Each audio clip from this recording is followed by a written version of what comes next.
For 200 years, a single family dominated India and astonished the world. A family known to history as the Great Mughals.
The Khyber Pass, famous not only for its wild, romantic scenery, but also because this is the gateway from rugged Afghanistan to the riches of India.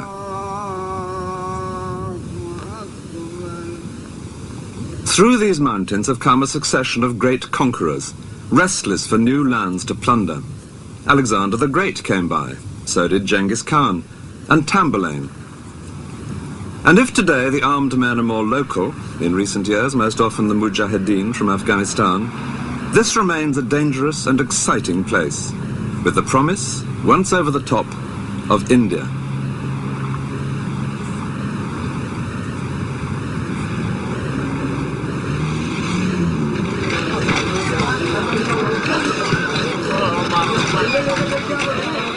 The first large town through the pass is Peshawar, now in northwest Pakistan. This has always been a busy meeting place of merchants and adventurers, and no doubt the armies of those conquerors contributed their bit too to the racial mix, passing back through here with the spoils of India on their way home.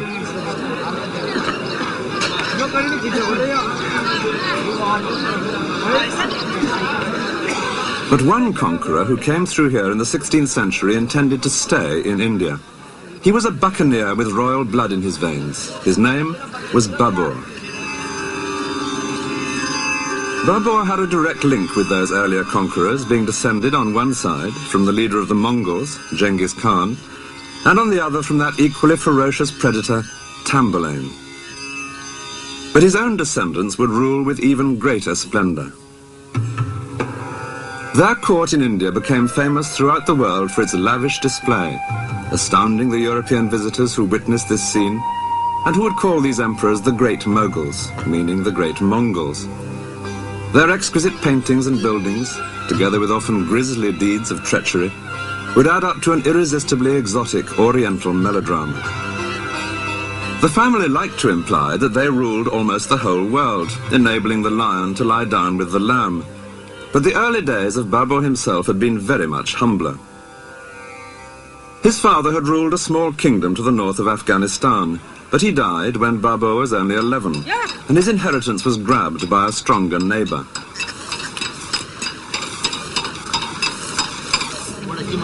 By his late teens, Babur was living more like a bandit than a prince. He and a few followers would roam around, seizing cattle, territory, wealth of any kind. In such a violent world, the villages and towns were all fortified, as indeed most of them still are today. And Babur describes vividly in his diary how he and his men would ride out at night to attack just such a place as this. Under cover of darkness, they would place their ladders against the wall. Often they were seen and had to ride away disappointed, but sometimes they got in, and then, after an exhilarating hand-to-hand fight in narrow lanes, they would take what they fancied, or perhaps persuade this particular village to join their league. Babur's following steadily increased. He was a leader who inspired great loyalty. And then there came a great breakthrough. In 1504, when he was 21, he captured a rich, sophisticated city, one which he would hold for the rest of his life, and which he came to think of as his real home.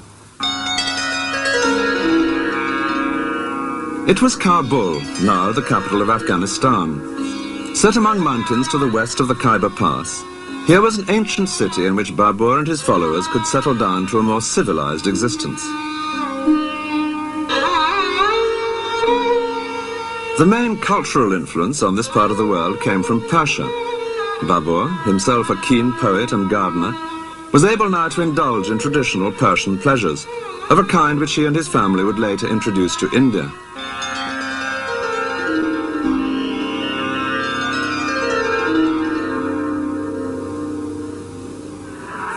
But a ruler in those days could never relax for long.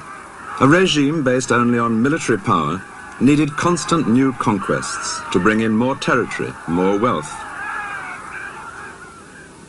In three directions, Babur's kingdom at Kabul was unable to expand. To the north was a powerful new ruler who had been grabbing vast territories, including Babur's ancestral kingdom. To the west was the even more powerful empire of Persia. To the south, desert. That left only the east through the Khyber Pass. Northern India was ruled by many rival princes, too busy fighting each other to be likely to combine against an invader, and the prize was a rich one. India was fertile, and an army could advance unopposed in these vast plains after victory in a single pitched battle. When the time for that battle came, Babur would have one great advantage, a magic new weapon.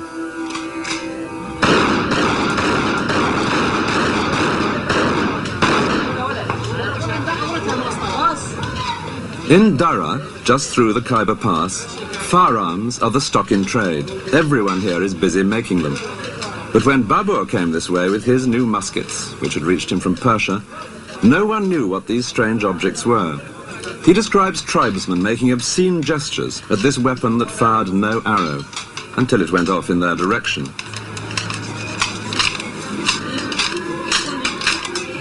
Nearly 500 years later, the magic of the musket may have been explained away, but it remains as important as ever to get hold of a good weapon, and people here will drill whatever barrel you require.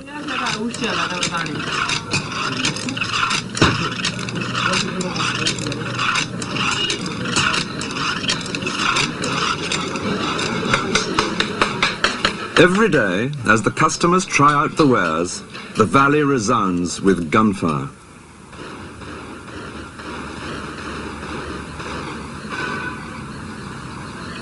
In addition to his muskets, Babur had some very elementary artillery. He had a Turkish gunner by the name of Ustad, meaning master, who'd been able to cast a mortar for him.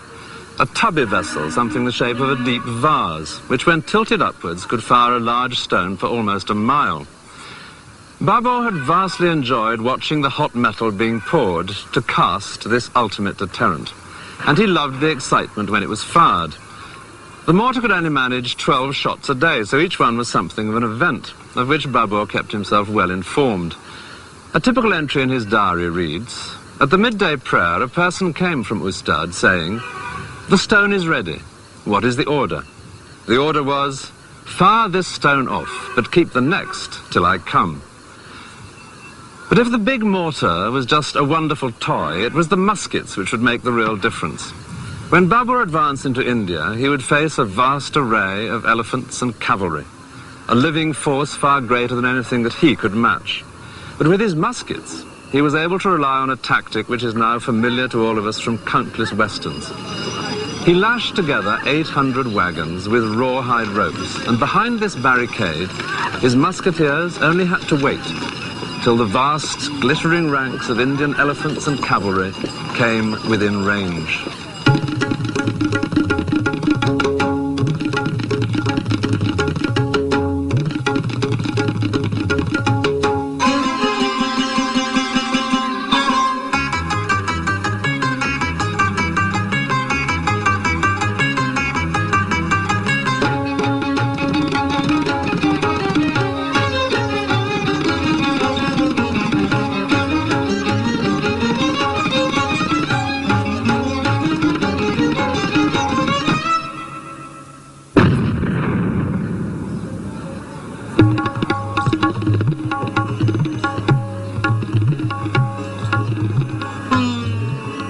After his victory, Babur moved unopposed to the heart of northern India, through Delhi and on to the city which more than any other is now associated with the great Mughals. All the famous buildings here in Agra were created for Babur's descendants and their families. The Taj Mahal is but one of many.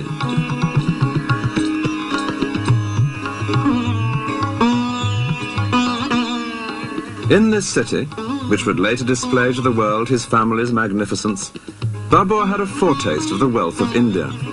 Among the booty captured here was a rather large diamond, the Koh-i-Noor, which is now the jewel in the crown of the British crown jewels.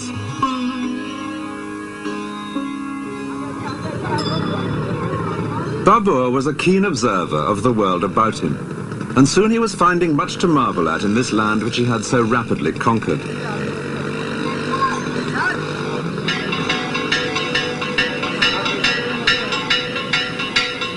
Here was a culture entirely different from the Muslim world, which had so far been the limit of his own experience. A scene of colourful and noisy ritual, and one in which women, whether in stone or in flesh, played a far more visible role, as here in a temple in Udaipur.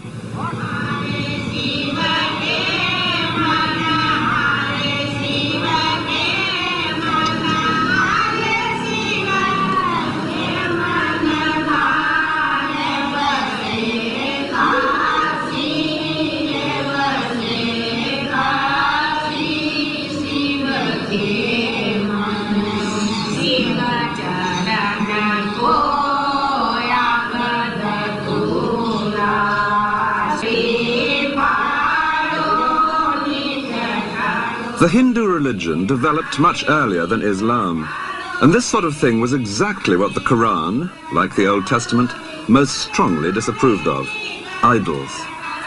But Babur was too fascinated by life to waste much time on indignation. Instead, he was soon writing a section in his diary entitled Description of India. It begins boldly. India, he notes, is extensive, full of people, and full of produce.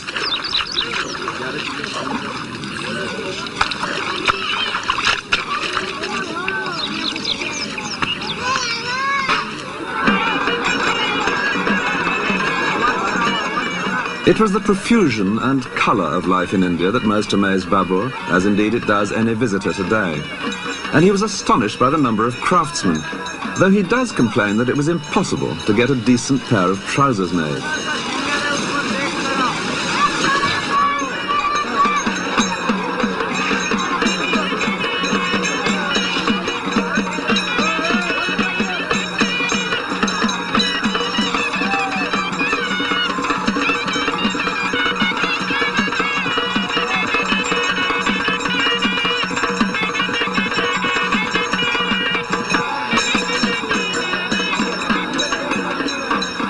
With all wealth depending in the end on what the land and human skill can produce, it was perfectly evident that there were better pickings to be had here than in Afghanistan. Though in India's summer heat, Babur did always feel dreadfully homesick for the mountains of his youth.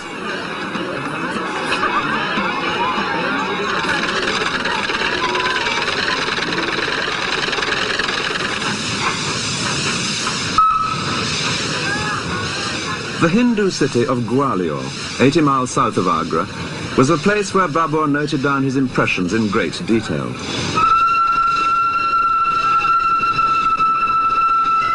He first came here on September the 27th, 1528. That day he had earache, and so had taken opium, which was causing him to vomit when he visited this great fort. But, like any good tourist, he put up with that.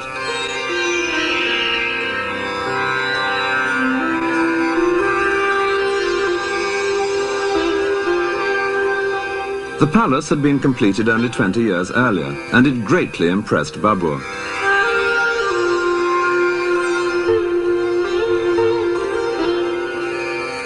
He noted the tiles, which included, he said, the semblance of banana trees.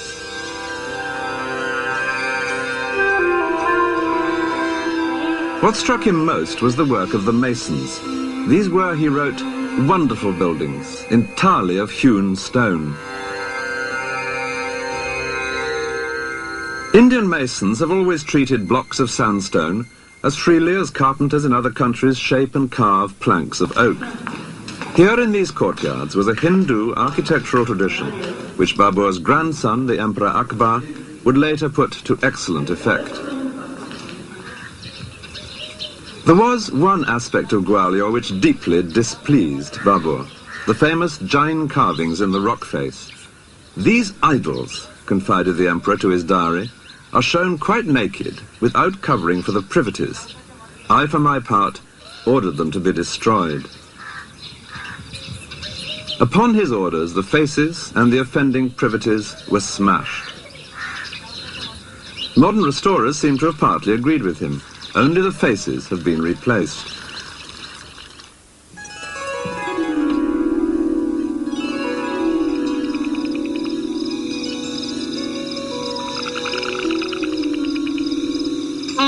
The illustrations, done later for his diary, reflect Babur's fascination with the wildlife of India, though the artists don't always seem to have studied nature as closely as he might have wished. One frequent complaint in his text is the lack in India of good, cool streams. All the Mughal emperors loved water, and where they didn't find it in nature, they set about providing it in gardens.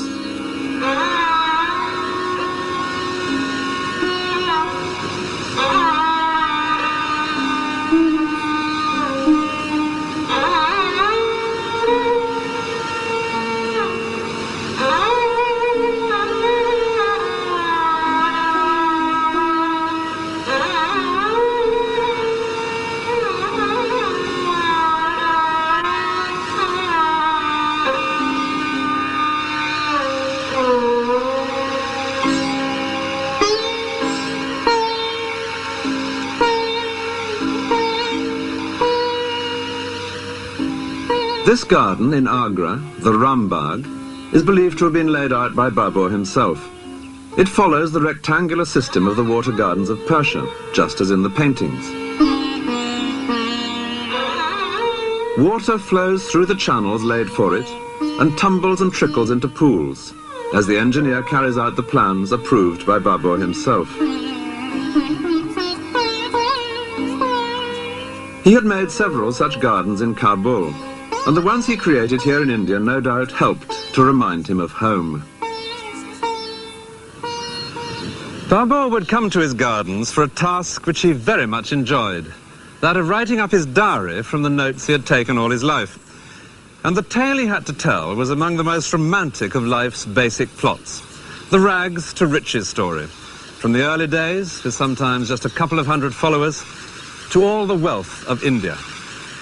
And it was here in Agra that he decided to celebrate his success. He would give a sort of empire warming party.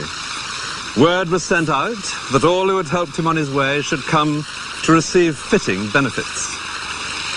Even quite humble people were invited. A man who had once helped him across a river on a raft, some peasants who had sheltered him in Afghanistan.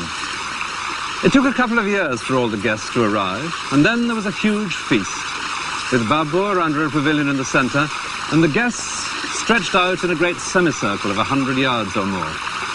There was much present giving, and dancing, and acrobatics, and general self-satisfaction.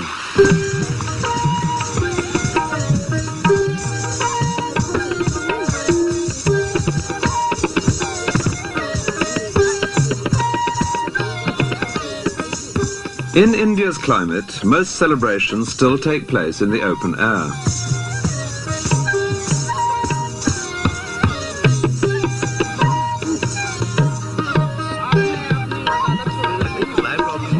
From everyday picnics to more special occasions, a meal on the grass or on carpets remains a part of social life.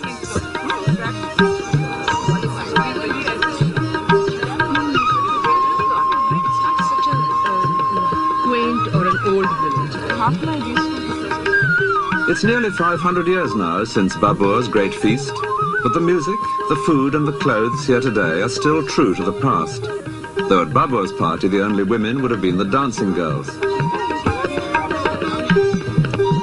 But his celebrations were premature, because the new empire depended far too much on Babur himself. 2 years after the feast, he died, His had been an action-packed life. He was still only 47.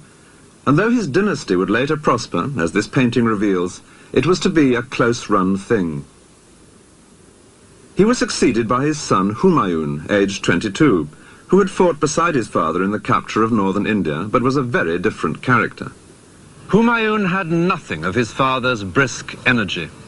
He was charming, sentimental, much given to scenes of tearful reconciliation with those who had conspired against him, and superstitious, exceedingly superstitious.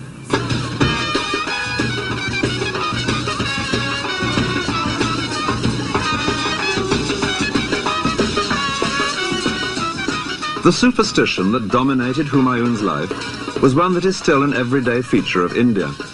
This marriage procession, a familiar sight in the streets here, couldn't possibly happen without the precise time being chosen in advance by an astrologer.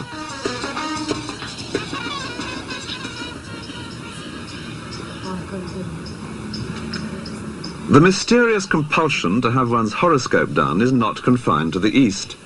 But Humayun tried to organize his entire civil service by the signs of the zodiac, far more ambitious than the simple personal attention that most people want from the astrologer. In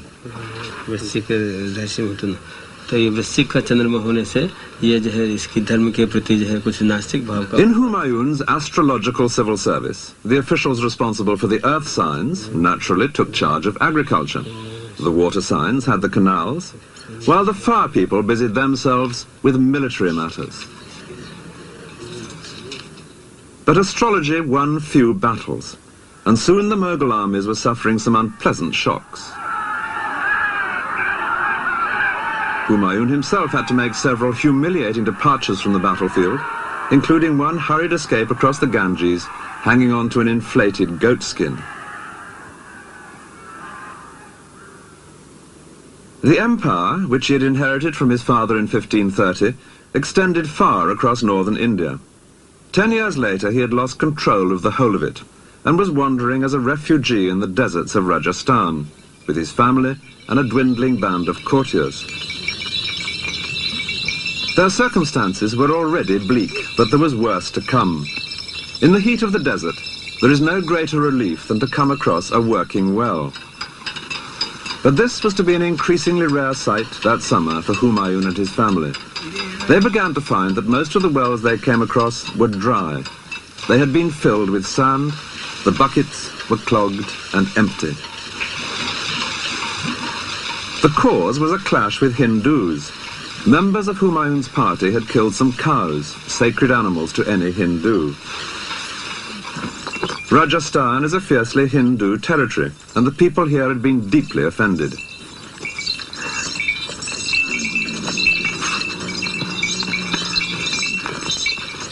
It was because of this sacrilege that the wells were being filled by followers of the ruler of Jaisalmer, one of the great desert strongholds of Rajasthan.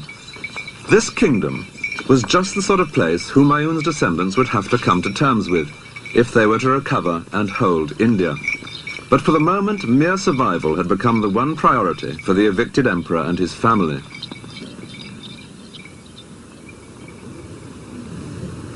They plodded hopelessly on, though one small miracle, which was often later retold with delight in family history, did seem like a good omen. A young wife of Humayun's was just 15 years old, but was also 8 months pregnant. And she now felt that famous arbitrary longing of pregnancy for one particular kind of food. In her case, a pomegranate, something impossible to come by in the desert. But then, happily, their path crossed with that of a traveling merchant. And he was found to have, in his saddlebag, one large, juicy pomegranate. Then, a month later, at a small oasis, the real miracle. The birth of a son who would later radically transform the family's fortunes. They called him Akbar.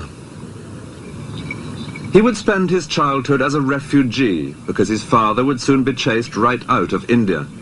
But against all the odds, Humayun later fought his way back in to recover the empire. And Akbar, the child of the desert, would grow up to deserve, more than any other member of his family, that simple but resounding title, the Great Mughal.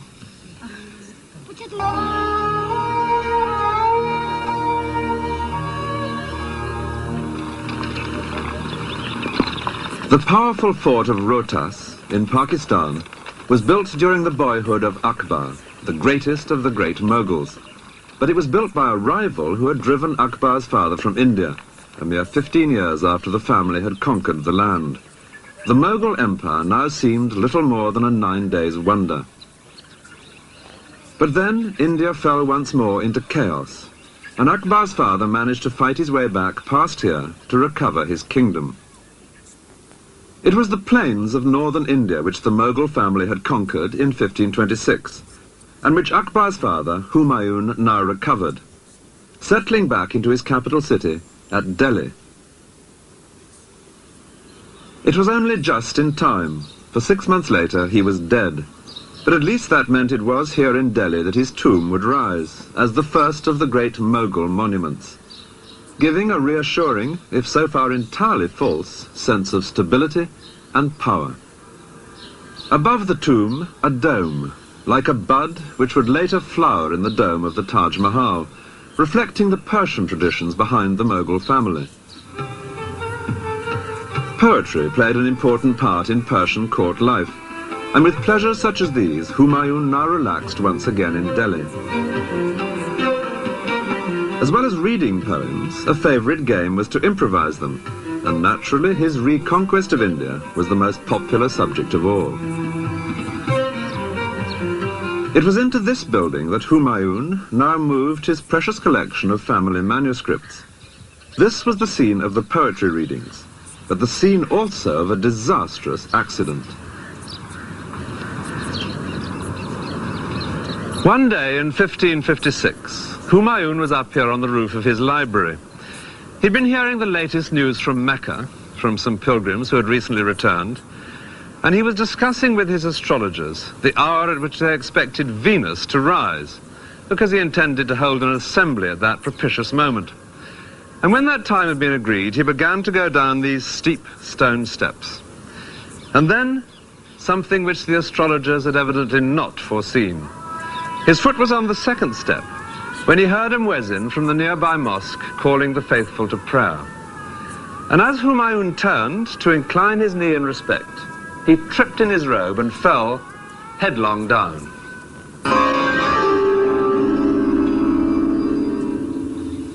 He died 3 days later. And in such an unstable empire, the sudden death of the emperor automatically meant a political crisis. Humayun's son, Akbar, was already an experienced soldier, even though he was still only 13 years old. But he happened to be hundreds of miles away campaigning in the Punjab.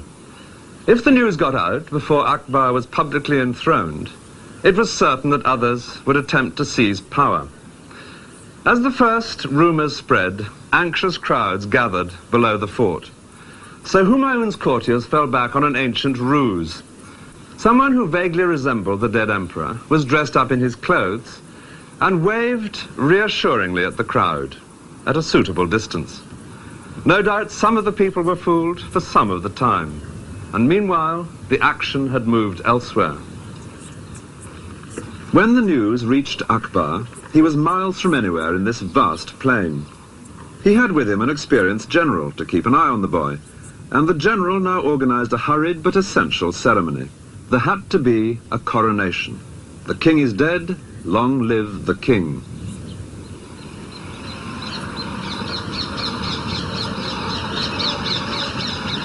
It's quite a pilgrimage now to get to the platform which commemorates that event.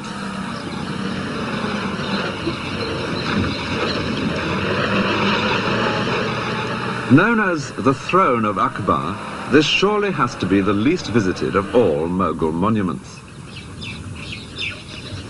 Well, here at last it is, with just some water buffaloes now standing where the courtiers did on that distant day, and a rather brutal Ministry of Works fence separating it from the surrounding countryside.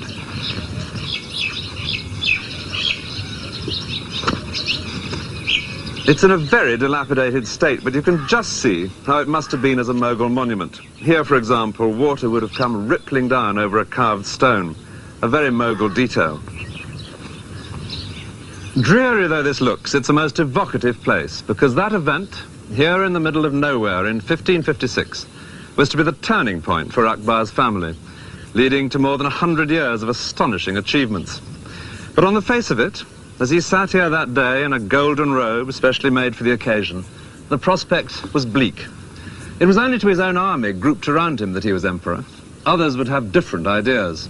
His claim to rule was not that strong. His father and his grandfather had between them notched up only 15 years ruling in India. And there were plenty of rival rulers who would now see a young boy on the throne as just the chance they'd been waiting for. As proof of that, it wasn't long after Humayun's death before a large Hindu army captured Delhi, and then moved in this direction to drive Akbar from India. In the resulting battle, the Mughals were heavily outnumbered, and if they'd lost that battle, there would have been no Mughal empire. In the event, they were saved by a stroke of luck. A chance arrow hit the Hindu general in the eye, and the sight of him, slumped so visibly on top of his elephant, caused his army to flee. On such small incidents, the tide of events can turn. By the end of the battle, the Mughals had captured nearly 1,500 elephants, and it was like that many tanks, in perfect condition and with plenty of fuel and ammunition, falling into the hands of a modern army. So Akbar and the elephants were able to march back together into Delhi, for the moment unopposed.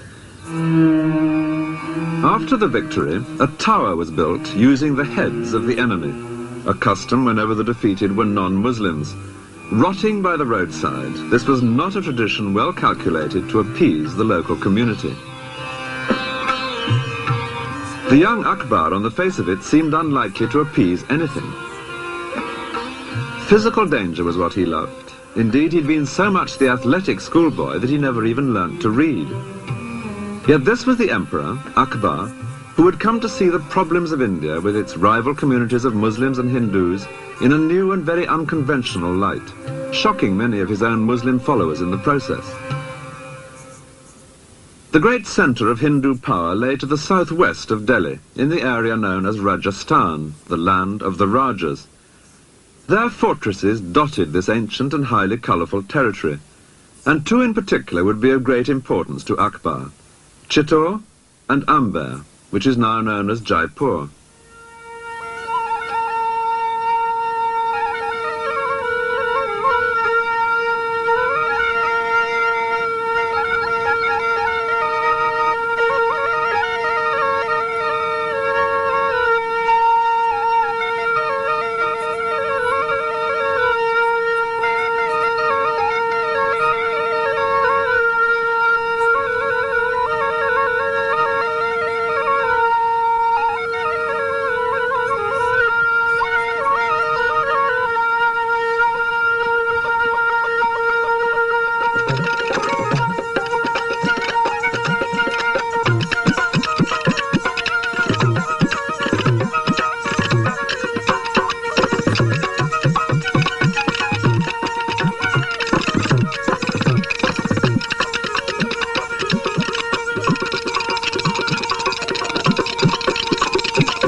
At the top of this fort in Rajasthan, there is a most unusual feature: a seat.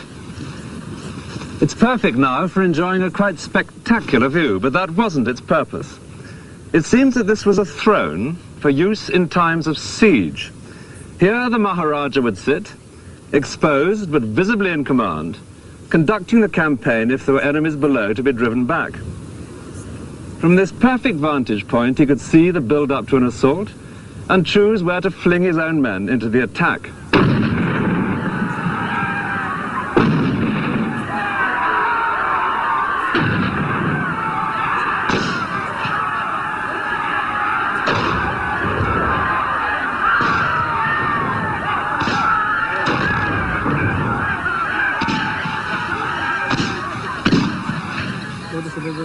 The ferocity of the fighting men of Rajasthan, the famous Rajputs, was legendary. They were known as the greatest warriors in all India, reckless in their courage, a reputation sustained by their habit of going into battle high on opium. These were people that Akbar would either have to subdue or make friends with. The rulers of this particular fort later became known as the Maharajas of Jaipur. They came to terms with Akbar, and the beauty of their city, the largest in Rajasthan, suggests that there were advantages in doing so.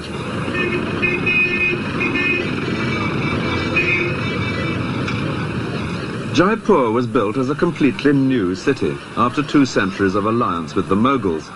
It all began with a marriage. At an Indian wedding, even today, the bridegroom, with a small male relation mounted in front of him, goes on horseback to meet his bride.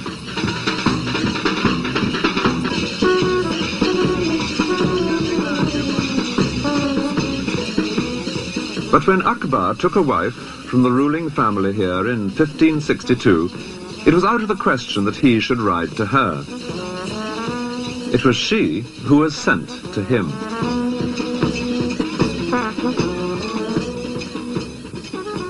To present a bride to Akbar was a way of making an alliance, in effect like signing a treaty.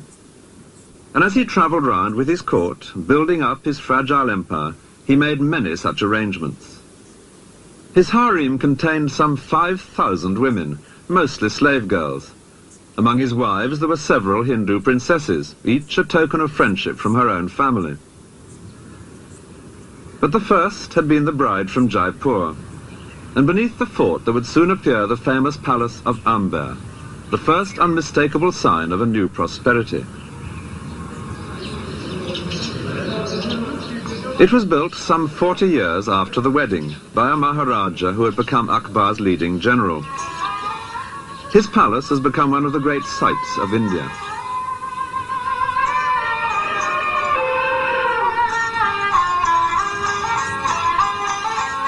For the tourists, an elephant ride up to Amber is a compulsory item on everyone's schedule.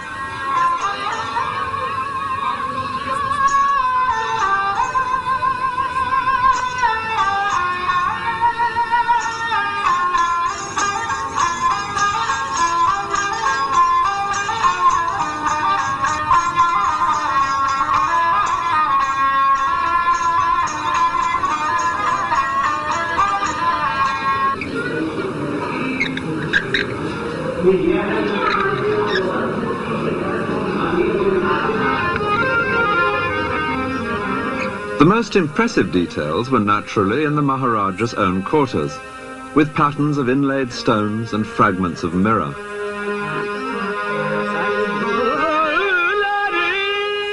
Here, in pavilions placed between the public part of the palace to one side and the harem to the other, the ruler could entertain either outside visitors or his own women, in surroundings that would delight them all.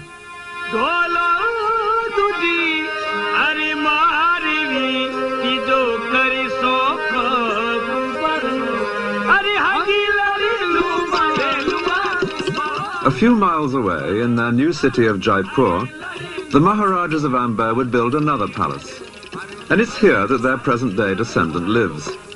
I asked him what benefits he felt there had been for either side in the family's long relationship with the Mughal emperors.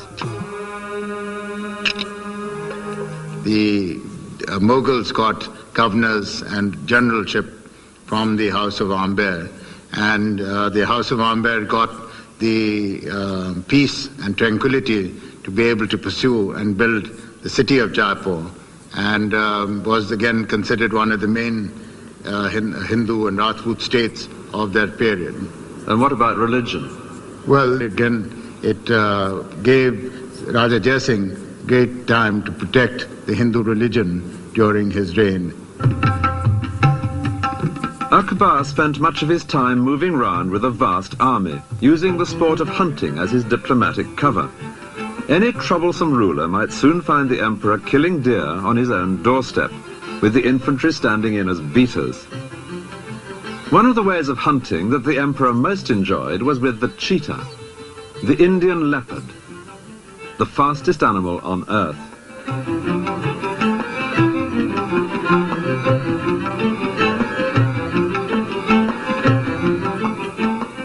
It can be unleashed for the kill like a hawk.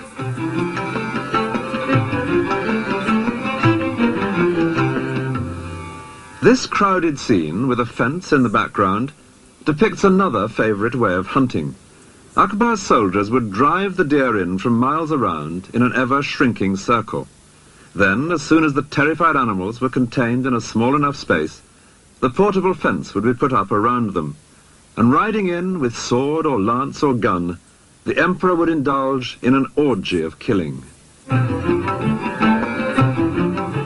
On one occasion, on a vast plain such as this, 50,000 beaters drove in game from 60 miles around, a very large army in disguise.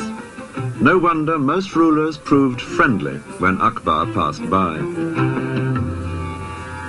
But there were exceptions, in particular the Rana of Mewa, who held the great fort of Chittor. As the senior prince of Rajasthan, he openly scorned the House of Amber for having given a daughter to the Mughal harem.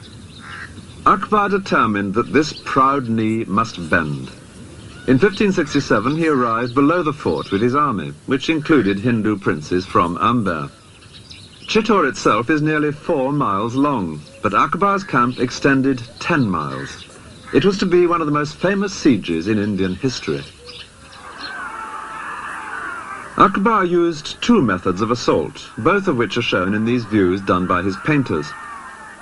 One was mining, burrowing under the walls with explosives. The idea was to blow up a section for the soldiers to enter the fort, but fuses were unreliable, and the Mughal army suffered a major disaster when a charge went off in 2 stages. The first blew the intended hole in the wall, but the second exploded as the Mughals stormed the breach, killing several of Akbar's favourite officers. The other method was a fortified corridor, which was gradually extended until it reached the walls.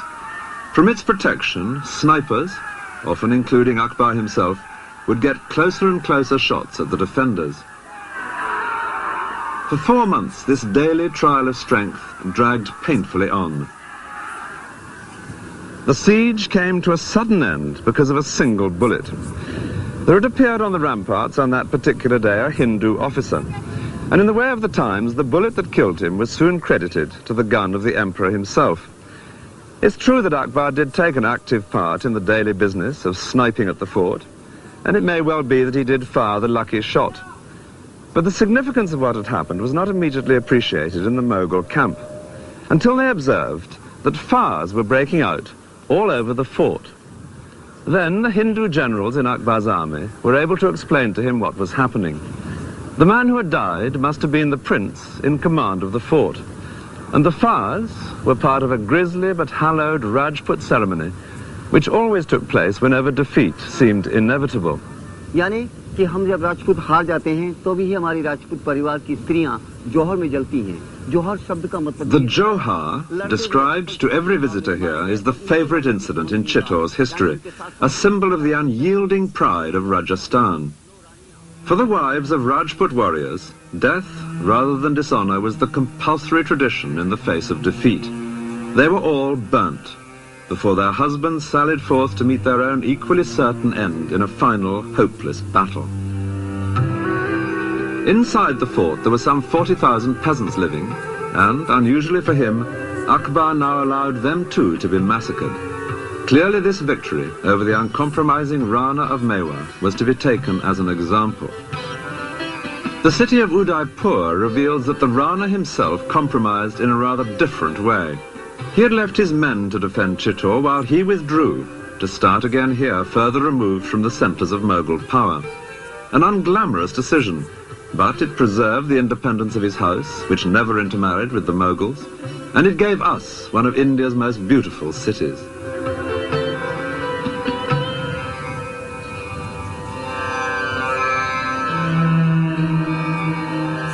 Today, the Rana of Mewa still feels it a matter of pride that the Mughals were kept at arm's length. Now, we knew that if we were going to compromise with the Mughals, we would not be allowed to live with any self-respect in a Mughal court, and therefore we were very keen to protect our self-respect. The other reason is that our family is religious, deeply religious, and we believe in the values set out in Hinduism. And people look up to our family as the custodians of Hinduism, and whenever the Hindu faith and the Hindu religion was threatened, we were not prepared to compromise, and we fought for protecting the faith. To celebrate his victory over the Hindus of Chittor, Akbar made a pilgrimage to a great Muslim shrine. It was to Ajmer that he went, to visit the tomb of a saint who had brought to India the more tolerant strain of Islam known as Sufism. His shrine remains a holy place today.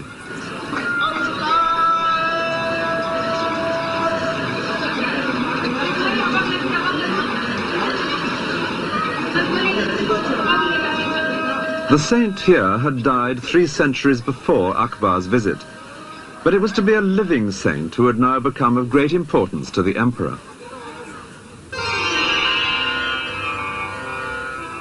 Fatehpur Sikri is on the itinerary of most visitors to India today, but in the mid-16th century it was just a minor place of pilgrimage.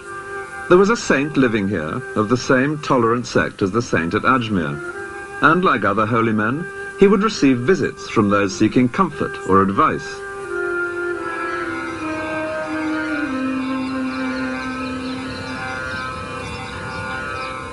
In 1568, one of the pilgrims who came for advice was the young emperor, who would later build at the top of these steps the great Victory Gateway leading into the mosque. When Akbar came to visit the saint who lived near here, he brought him a pressing problem. He was now 26, but in spite of his large number of wives, he still had no son. Well, the saint gave an uncompromising answer. Without hedging his bets, in the usual way of soothsayers, he declared categorically that the emperor would have not 1 son, but 3. Soon after these comforting words, news came that the Hindu princess from Amber was pregnant. For safety's sake, Akbar sent her to live near the saint, and here a boy was born. A year later, another princess was pregnant. She too was sent here, another son. And 2 years after that, a 3rd boy, exactly fulfilling the saint's prophecy. But with a track record like that, an emperor does not stand idle. And that was why, over the next few years, Fatehpur Sikri became increasingly important in Akbar's life. The palace, which Akbar would now build beside this mosque, was a gesture of gratitude to the saint, of confidence in the future, and of exuberance.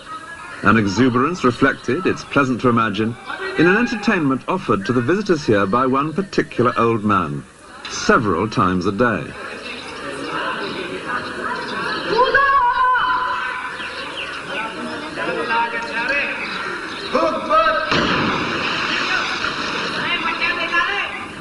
When Akbar began to build here at Fatehpur Sikri, he had been 17 years on the throne. Since that hurried coronation as a boy in the plains of the Punjab, he had turned his shaky inheritance into a stable empire. He was just 30, and there was still much to achieve. But now, with those 3 sons born here, there would be someone to pass it all on to. His family's future had never looked better.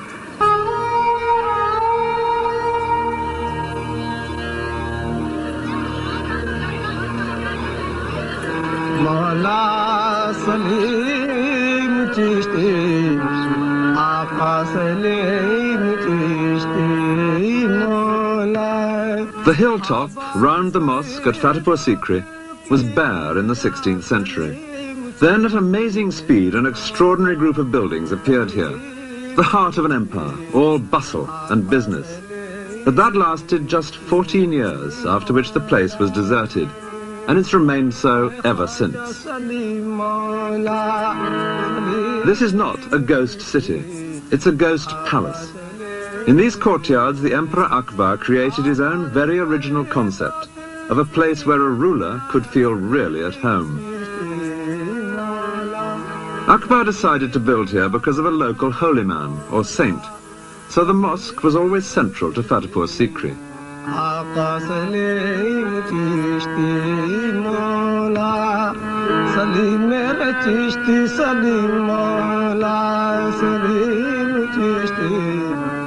The saint died soon after the building work began, but then a saint's tomb, properly tended, can be almost as propitious as the saint himself.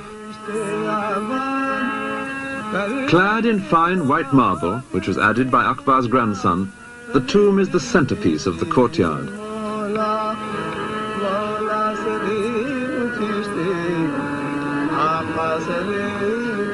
A daily custom in the shrine, out of sight behind the carved marble screens, reveals precisely why Fatehpur Sikri was built.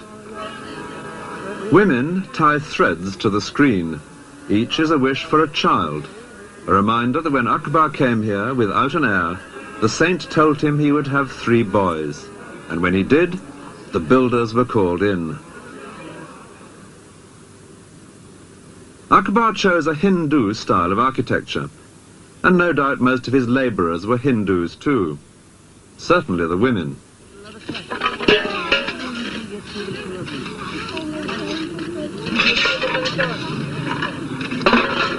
This is still a familiar sight anywhere in India, and if it looks now a little slow compared to methods elsewhere, nobody could have said that about the building of Fatehpur Sikri, where it took just a few years to create a palace worthy of an increasingly confident emperor.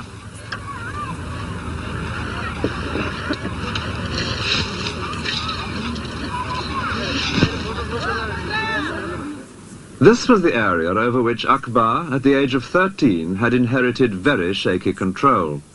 And this was the stable empire which he in his turn would hand on some 50 years later. Delhi had been his father's capital.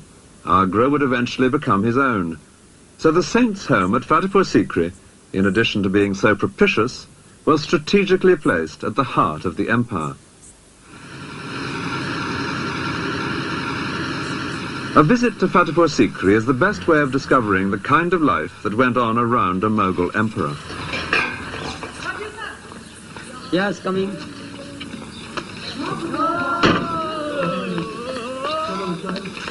There were even more barriers then. From the Mughals to the British to today, there is nothing new about Indian bureaucracy.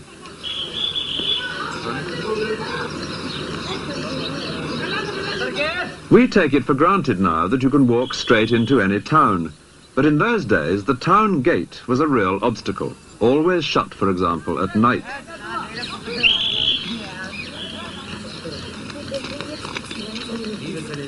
This next gate was the entrance to the palace itself. Whenever the emperor came through here, there were musicians playing for him in the room above. But for the rest of us, the name of this one has a somewhat familiar ring. It was known as the Naubat Khane, which means roughly the house of taking one's place in the queue. Well, there's little danger of a queue today because now hardly anything comes through here except tourist buses. But then, as the remains of these shops reveals, this was a bustling commercial thoroughfare. The traders can be seen in this painting, and beyond them the next gate. For Fatehpur Sikri was a series of concentric circles. With the emperor at the center, each circle became more private, more difficult to get into. It wasn't till this courtyard that you might catch a glimpse of the emperor himself. He would appear here each morning to hold public audience from his raised throne pavilion on the far side. This is Diwan-e-Aam, the hall of public audience. Emperor used to sit in the center and both side ladies, and downside all ministers. Public used to sit there. The public consisted largely of officials who attended to hear the judgments or decisions that the emperor had made in private council. In the next courtyard stands the extraordinary building which Akbar devised for that private council. It has an interior which is no use at all to anyone except an emperor. It's a single high room with this massive pillar in the center. Down below would stand those who were going to hear the emperor's discussions, but not take part in them. Clerks, for example, recording what was said. The purpose of this great pillar is not immediately clear. In fact, it's a very high throne, as can be seen from above. The one flaw in this otherwise splendid design is that to reach his throne, the emperor had to climb some astonishingly steep stairs.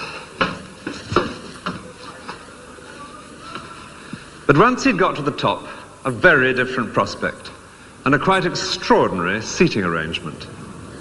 There are places to sit all round the edges, and 4 bridges to the throne in the centre. If someone needed to talk more intimately with the emperor, or to take him something of interest to look at, he would cross one of the bridges, no doubt stooping humbly as he went, which does also make it feel a lot safer, to where Akbar sat on plump and comfortable cushions. The whole arrangement seems custom-built for an egomaniac, which is exactly what it was. But then emperors and modesty have never gone hand in hand, and this does feel exceptionally good. Akbar loved in particular talking about religion, on which he was very much a free thinker, unlike his predecessors. He refused to accept that his own creed, Islam, could have a monopoly of the truth. And he enraged his experts on the Quran by making them discuss, in here, the nature of God, not just among themselves, but in argument with Hindu gurus, who would sit on the opposite side. The final straw for the orthodox Muslims was when Akbar introduced his own religion. It borrowed something from each of the others, but added one startling new element, in that Akbar himself seemed to have taken over the role of God. Close to Akbar's eccentric hall of private audience, there is a 5-story building. It stood on the borderline between the male world of Akbar's imperial responsibilities and the feminine part of the palace, the harem, which lies beyond. This is the Panch Mahal, 5-story building, summer palace for the ladies. As the guide explains, this lovely, cool palace without walls was probably used on special occasions, such as parties, by Akbar and his profusion of ladies. The women would come to it from their enclosed quarters beyond, an area into which in those days no man, except the emperor himself and male members of the family, would ever go.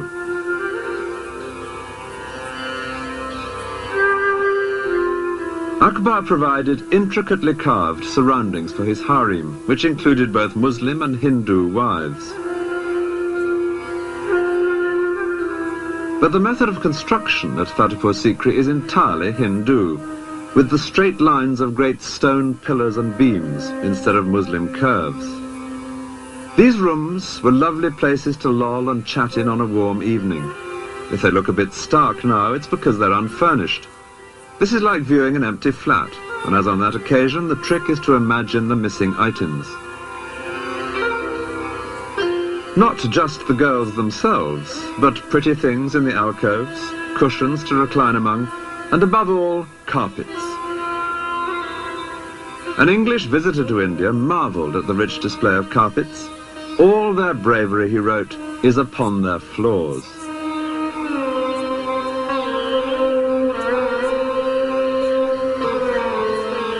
In many Indian villages, carpet making in the traditional way is still an important industry. The sound here is that of the various foremen, calling out which colour of wool is to go where to form the pattern.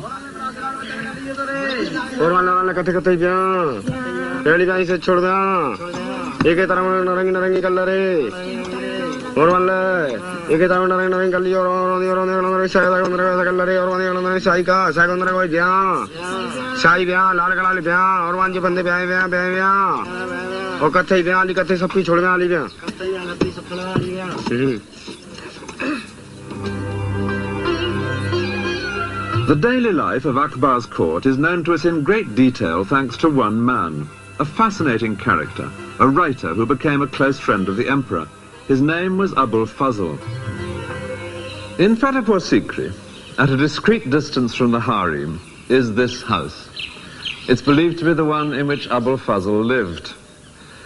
He'd come to court in his early 20s, and his great intelligence, combined with an almost unlimited willingness to lay on flattery with a trowel, both of them qualities which endeared him to Akbar, meant that he soon became, in effect, the emperor's resident intellectual.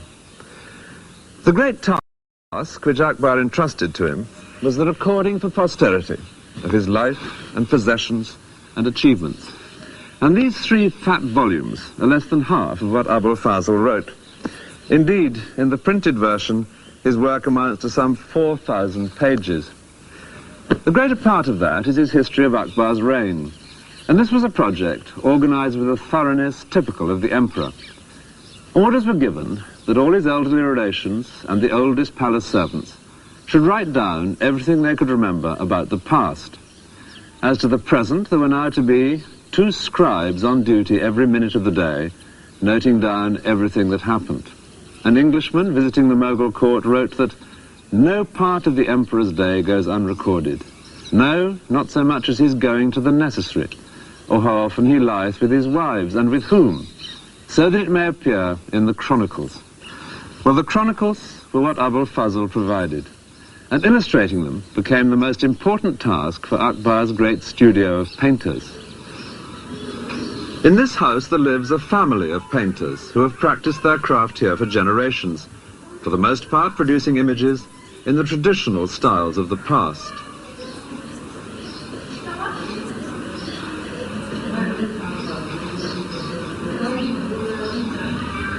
Among the many schools of Indian art, the greatest is that of the Mughal court, established by Akbar. His painters would often collaborate on a picture. Each would put in what he did best, someone for the landscape or the architecture, and later someone else for lavish costumes or animals or flowers.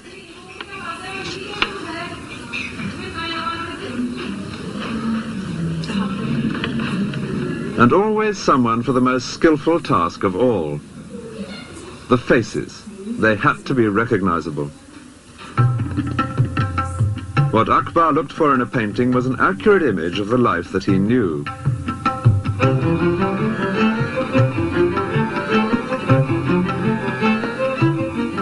He took a keen personal interest in his painters. Pictures were regularly brought to him for his comments or approval. As a result, the work of his studio adds up to a fascinating visual archive of how things were done.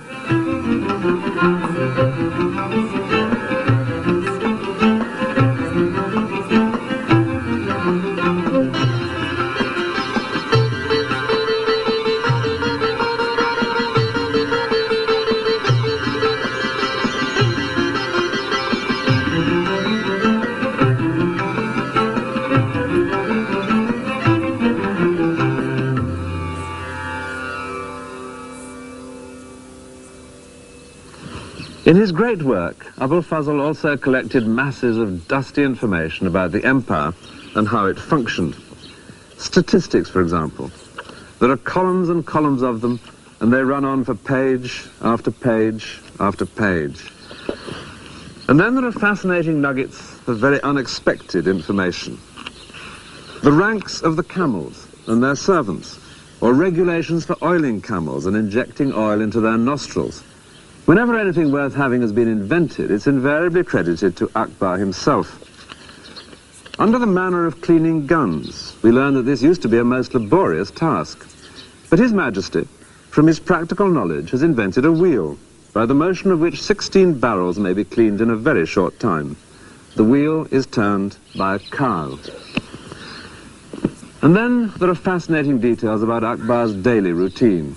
We learn that he never drank anything but water from the Ganges, which was carried with him wherever he went. And he had the great luxury of ice arriving every day of the hot Indian summer in an endless succession of boats and carts from the distant Himalayas. He only had one meal a day, but the fuss that caused was phenomenal on its long journey from the kitchen. India's housewives still prepare dishes for their husbands to take to work in that splendid Indian invention, the tiffin can. But Akbar's dishes were sealed for a different reason, fear of poison. Before sealing, each was tasted by 3 officials. If anyone was going to die in instant agony, it would not be Akbar. One of the greatest bonds between Abul Fazl and Akbar was a shared love of religious speculation. and Abul Fazl spends a great deal of space in this volume describing the beliefs of different religions. So both men were equally delighted when a third element was added to the discussions held here at Fatehpur Sikri between Muslims and Hindus.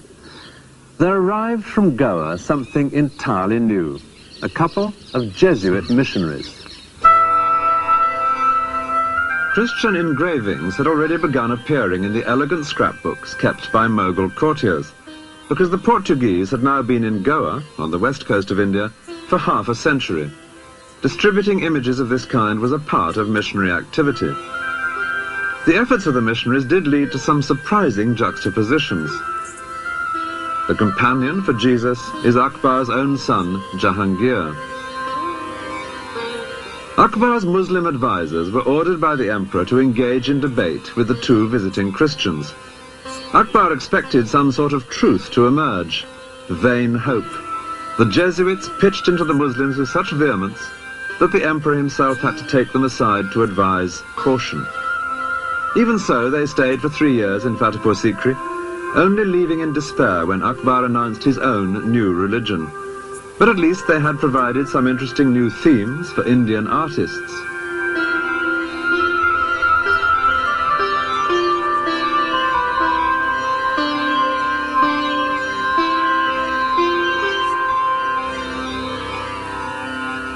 Abul Fazl is seen here presenting part of his great work to the emperor. He never quite completed his history of the reign because he died 3 years before Akbar.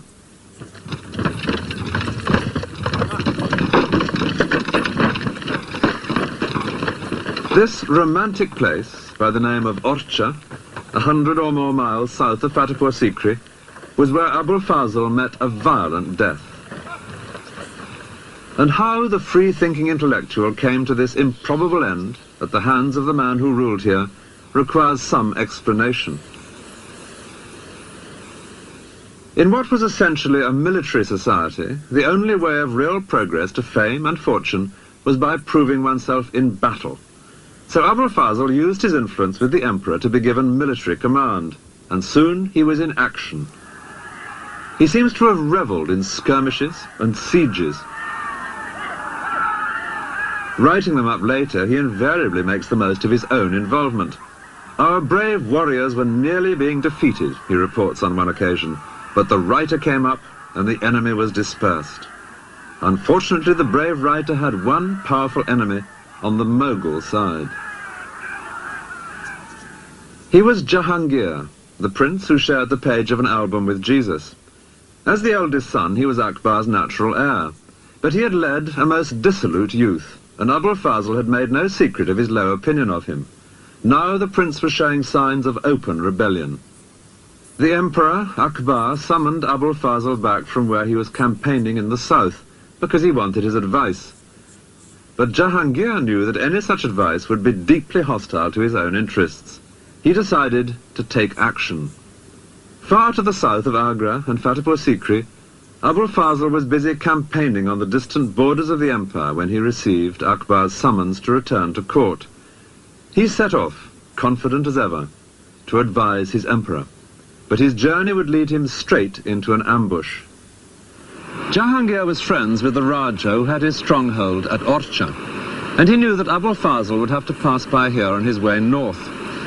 So he sent word that if the Raja would stop that sedition monger and kill him, he could expect every kindness from the prince.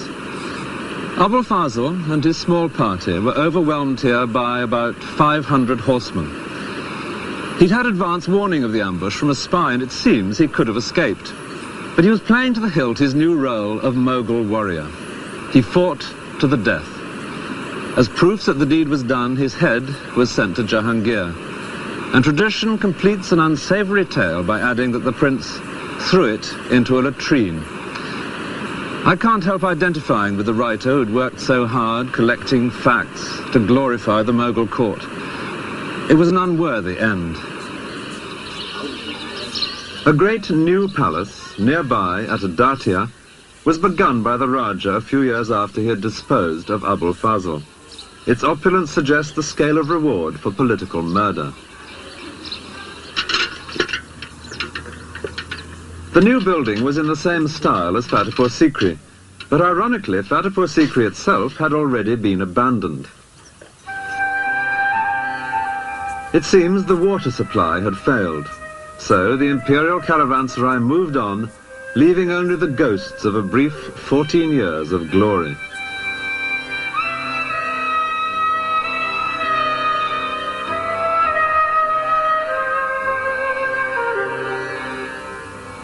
From 1584, Agra was where the emperor now once again made his headquarters, within the magnificent great sandstone walls which give the Red Fort its name.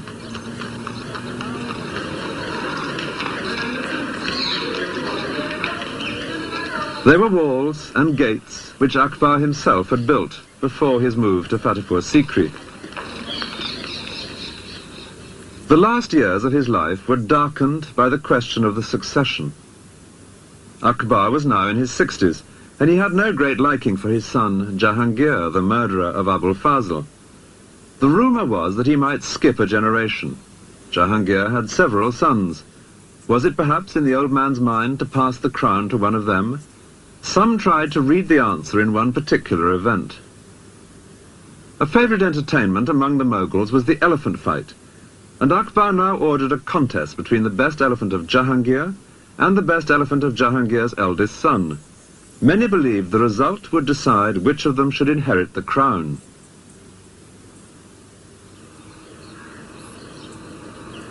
These elephants are high on the wall of the Red Fort at Agra, above where elephant fights invariably took place.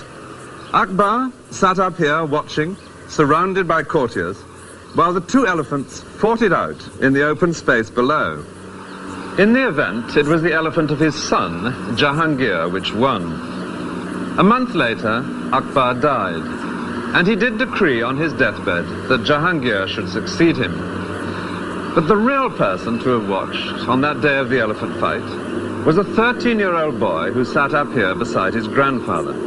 He was a younger son of Jahangir, who had become known as Shah Jahan, and he would add a new and darker strain to his family's history.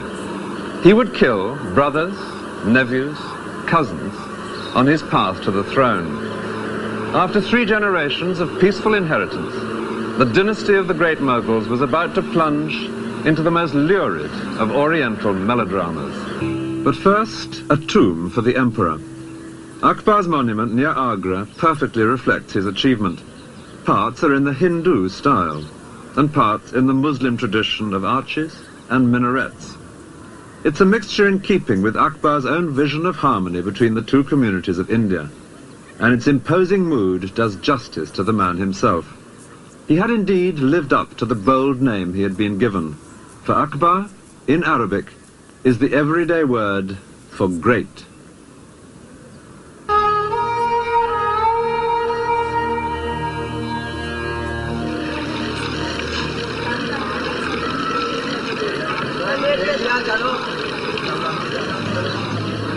The lake of Pushkar in Rajasthan, one of the holiest places in India. Hindu pilgrims have been coming here for more than 1,500 years.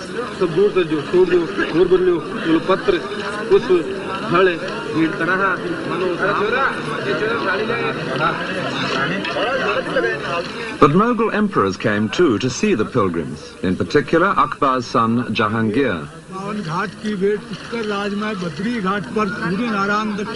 Jahangir loved to observe everything that went on in his empire, including the details of the various rituals.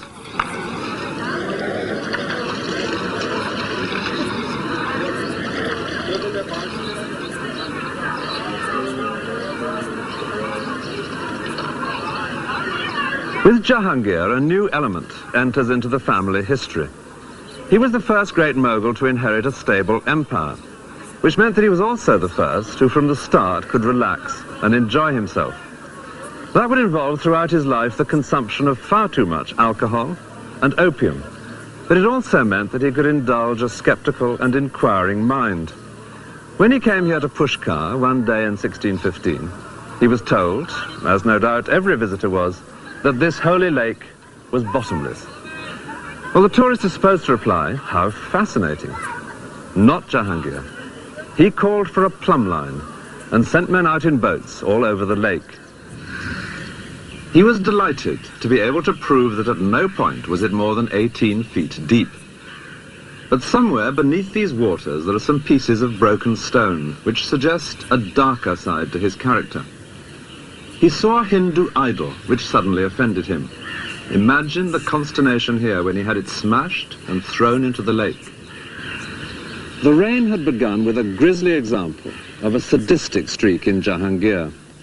His eldest son mounted a feeble rebellion against him, and in Jahangir's reaction there was too much of macabre humour. His son's two closest accomplices were sewn up in the wet skins of a newly slaughtered ox and ass, complete with head and ears, and were then seated on donkeys to be paraded all day through the streets. It was a death sentence with a built-in element of gamble. The question was whether the heat of the sun would shrink the skins enough to suffocate the men. By the end of the day, one of the two was dead. Meanwhile, the prince himself was being forced to ride an elephant down a street lined with stakes, on each of which one of his supporters was impaled alive. The prince was later foolish enough to attempt a second rebellion, and this time his father ordered him to be blinded. He would spend the rest of his life moving round with the court as a prisoner. From time to time, Jahangir did see him, but he noted in his diary he found the prince depressing. Fortunately, this strain of cruelty was to be rare in Jahangir's reign, though at the end of it far greater family violence would break out. Before then, though, there were to be 20 years of peace and prosperity, during which the arts of Mughal India would flourish as never before. Akbar had set up the imperial studio of painters, but under Jahangir they would excel in images of often outrageous political bravado. Here Jahangir embraces his great enemy, the Shah of Persia, but meanwhile the Mughal lion has nudged the Persian lamb right into the Mediterranean. Jahangir loved watching animals and birds and would note their habits in minute detail in his diary.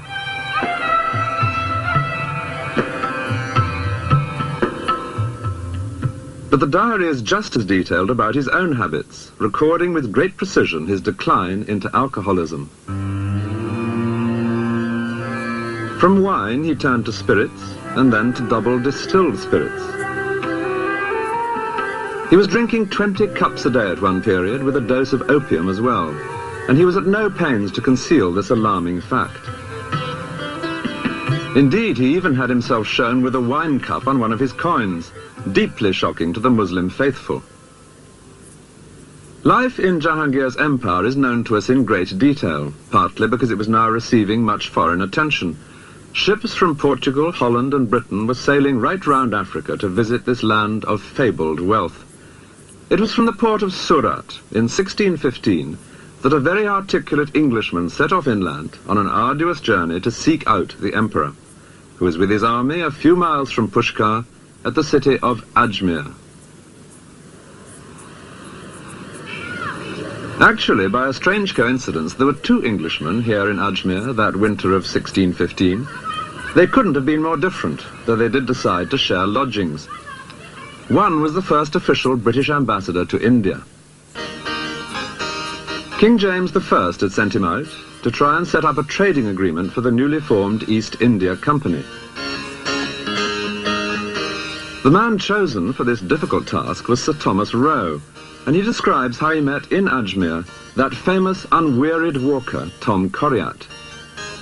Coriat was a writer who had indeed spent 3 years walking to India, but was determined that his readers should see him on an elephant. He was lucky to be alive, since his idea of good Christian behavior was to climb the minaret in mosques and to shout down that Muhammad was an impostor.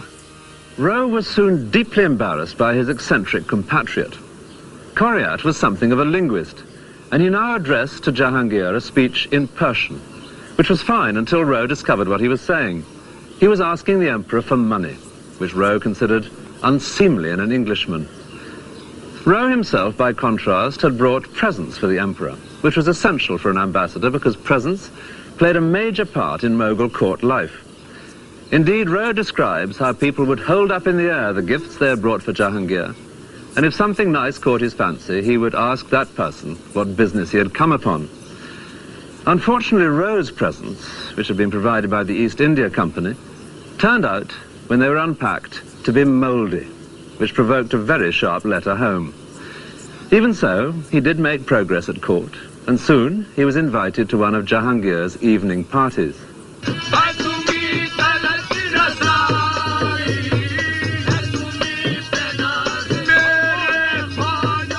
A guard at the entrance sniffed the breath of every guest in case he had been drinking, a somewhat hypocritical precaution, Rowe considered.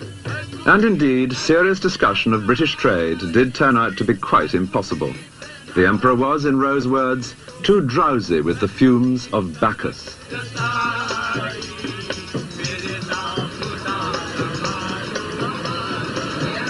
The day came when the whole imperial court was to move elsewhere, and Sir Thomas Rowe stood at this gate to watch the Emperor's departure.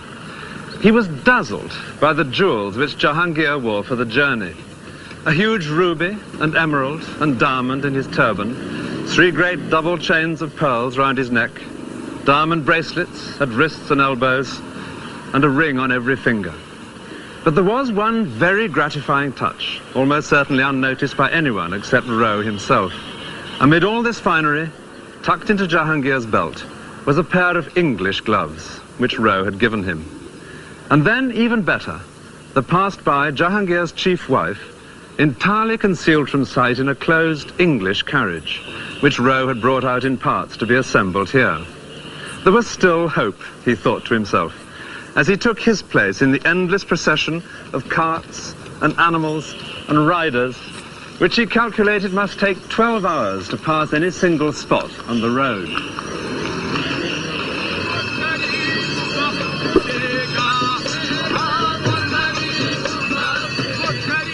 The Emperor's own travelling palace itself needed 600 animals to move it from one place to the next. And when the whole city of tents was set up, Rowe considered it one of the wonders of his experience. It was some 20 miles around. Here the daily life of court and government could be carried on just as in a permanent city of stone. After 4 months on the move, the royal caravan came to Mandu, a vast hill fortress where Jahangir now settled in for a prolonged stay. Here were palaces in which it was a joy to relax after the upheavals of travel.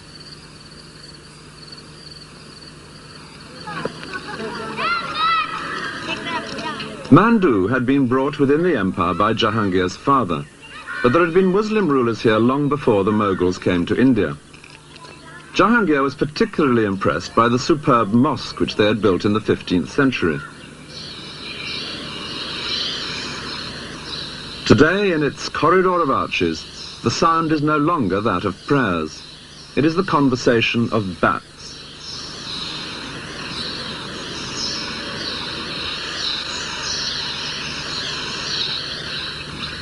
Sir Thomas Rowe's first task, after arriving in Mandu with Jahangir's court, was to find lodgings.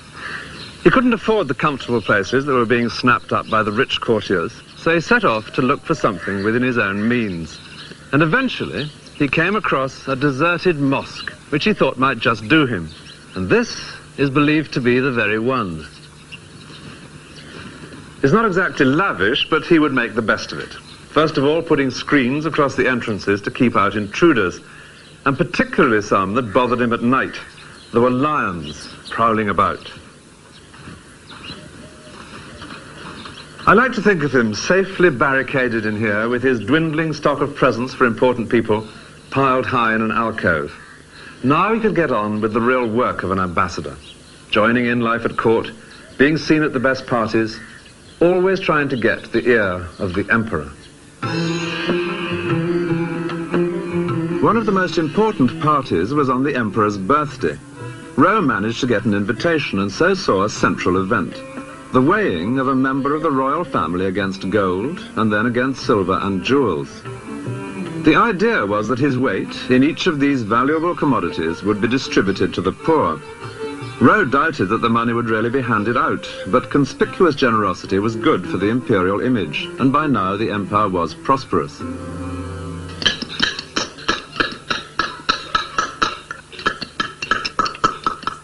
Nearly all rulers bring prosperity to the masons as they build palaces for themselves or temples to God.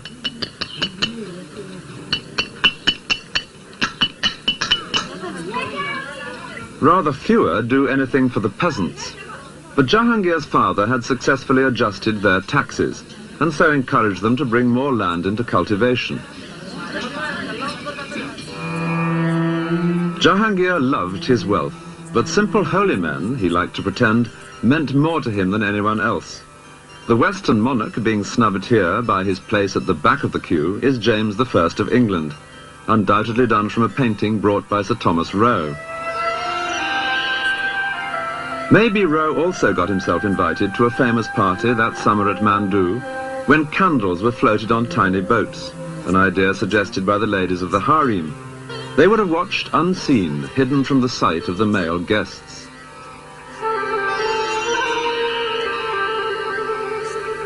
Every new day that Sir Thomas Roe woke up in his makeshift home at Mandu, it became more and more clear that he was getting nowhere in his main task, that of winning a trading agreement for Britain's East India Company. And by now he was well aware of the reason. He was often with the Emperor, who seemed very friendly, but he was nowhere near the real seat of power. That lay, unseen, behind the throne, in the shape of a woman, famous in India's history. She was Jahangir's favourite wife, Nur Jahan. The many portraits of her are all imagined, since no painter would have been allowed to set eyes on the royal women. Nevertheless, she can literally be said to have ruled from within the harem. It's a common Western belief that veiled women, or those in purdah, are totally cut off from the world. But to see them today, seemingly separate in a modern street, is to get perhaps the wrong impression. There were certain advantages to being behind the veil, as explained by a woman who herself grew up in traditional purdah. Conducting business face-to-face is not necessarily advantageous to both parties. And I feel that the woman in purdah had a very special advantage because she was sitting inside, whereas the person she was dealing with, whether it was a businessman, whether it was a property seller, a landlord, whomsoever, was sitting outside. Now he of course couldn't see her, and from his point of view it was like what a modern telephone conversation is, so that you cannot observe the expressions or you cannot see what the other person is actually feeling, whereas from the woman's point of view she could observe everything about him.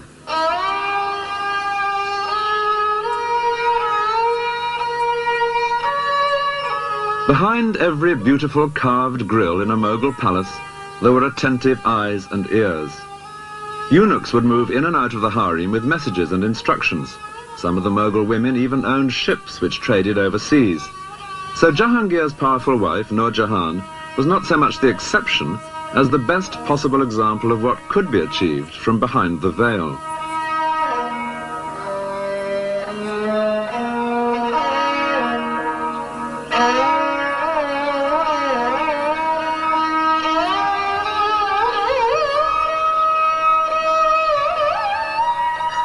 In a garden by the river at Agra, there is an exquisite building which is solid evidence of Nur Jahan's power and wealth.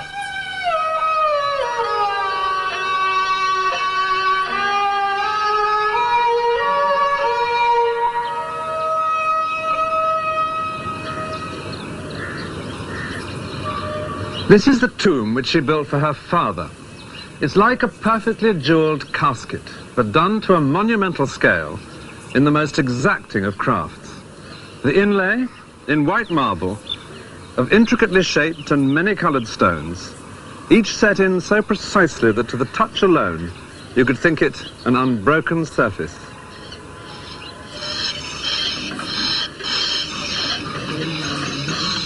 Using tools which owe nothing to the 20th century, craftsmen in Agra still lay delicate patterns of stone in marble.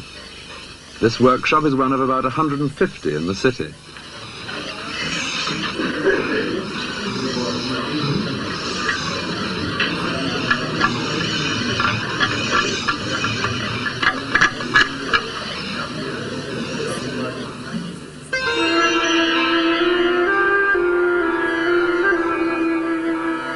The Taj Mahal, which at a distance looks pure white, is decorated all over with this kind of inlay on a massive scale. This is the tomb of Nur Jahan's niece. And just a couple of miles upstream from the Taj Mahal is the earlier tomb, the one she built for her father. The most spectacular of Mughal monuments, both for people born into her family and only connected by marriage with the Mughals.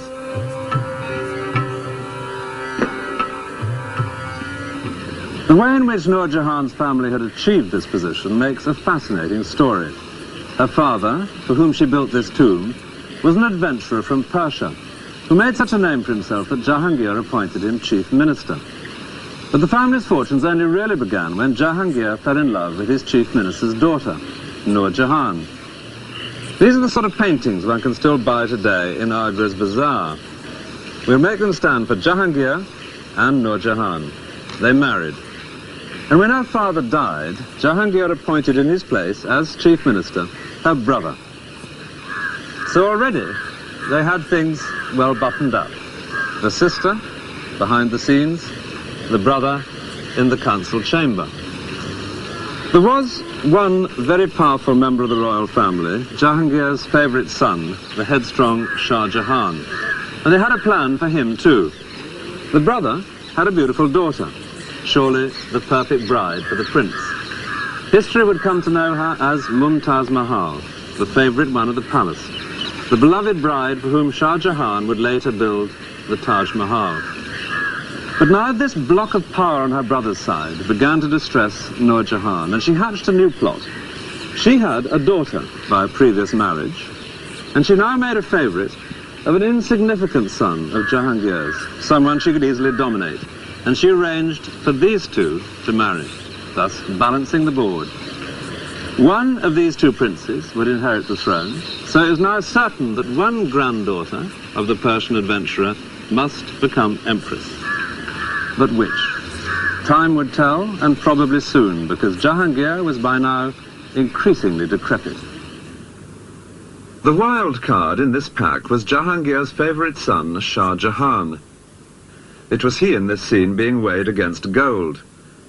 But the favours suddenly ceased when Nur Jahan turned against him, and he in retaliation was soon in open rebellion against his father and his stepmother, keeping always on the move to avoid the armies which Nur Jahan now sent out against him.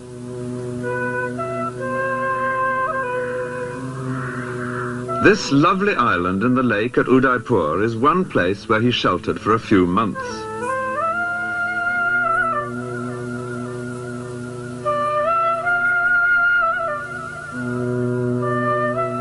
Here, to the south of the empire, he was far enough away to be safe. Yet it was also important to be within striking distance when his father died. And to add to Shah Jahan's difficulties, Jahangir was now spending more and more of his time in the extreme north. Kashmir, he had discovered, was good for his asthma, with its lakes and its cool mountain air. In the last years of his life, Jahangir came here every summer.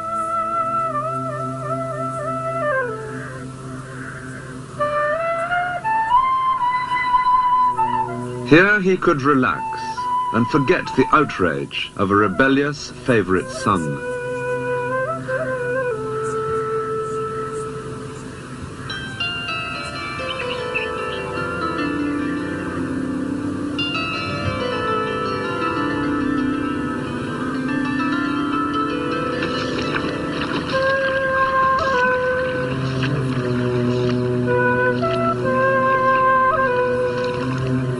And in Kashmir, in 1627, he died. His life, devoted largely to his own pleasure, had strangely brought his empire peace and prosperity. His death would unleash the violence beneath the surface. Lahore was where they took Jahangir's body for burial. A few miles to the north of the great mosque, there now stand his tomb and those of the brother and sister who had opposing ideas as to who should succeed him. The tomb of Nur Jahan lies today right up beside a railway line.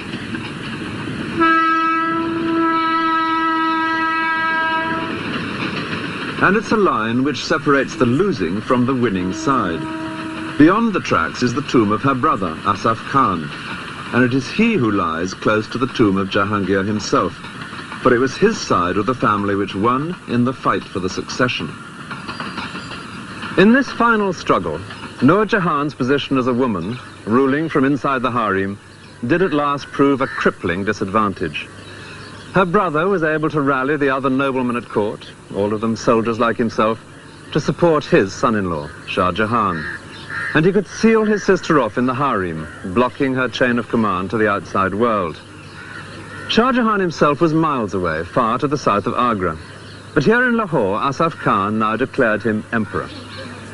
Eventually, a message of warm approval was received from Shah Jahan, and in it he said that it might be a wise precaution if his male relations were to be, in his delicate phrase, sent out of this world.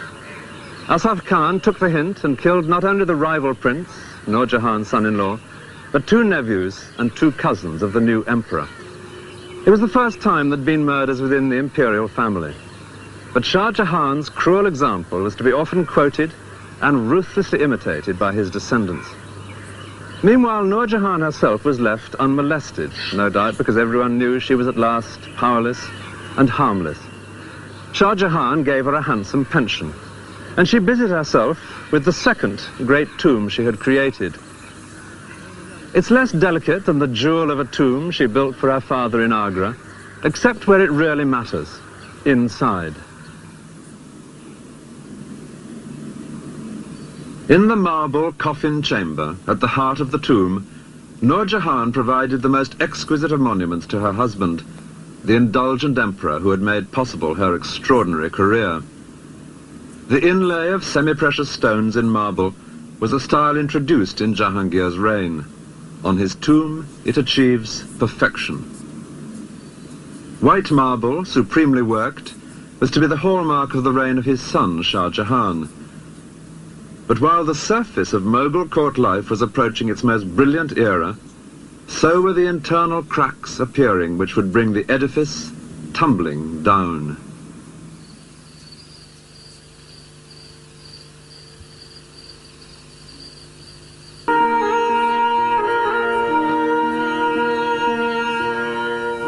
The Taj Mahal is famous not only for its unrivaled beauty, but because it has at its heart a love story. The love of the Emperor Shah Jahan for his wife, Mumtaz Mahal.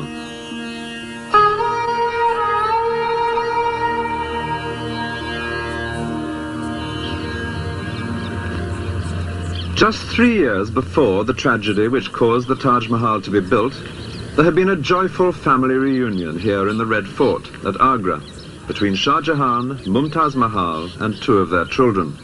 The family was exceptionally close.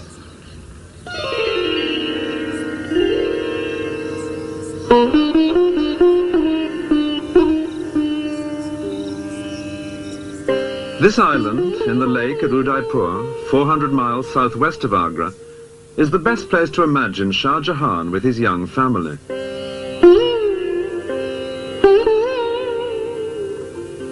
And from their life together here, one can understand something of why he was so attached to his wife that nothing less than the Taj Mahal would do as her monument.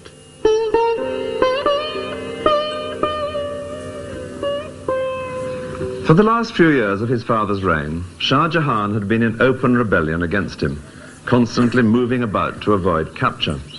But he didn't send his wife and children to some distant place of safety. Instead, wherever he went, Mumtaz Mahal came with him. And we know that they took all important decisions together. One dry statistic will suggest how little they were apart.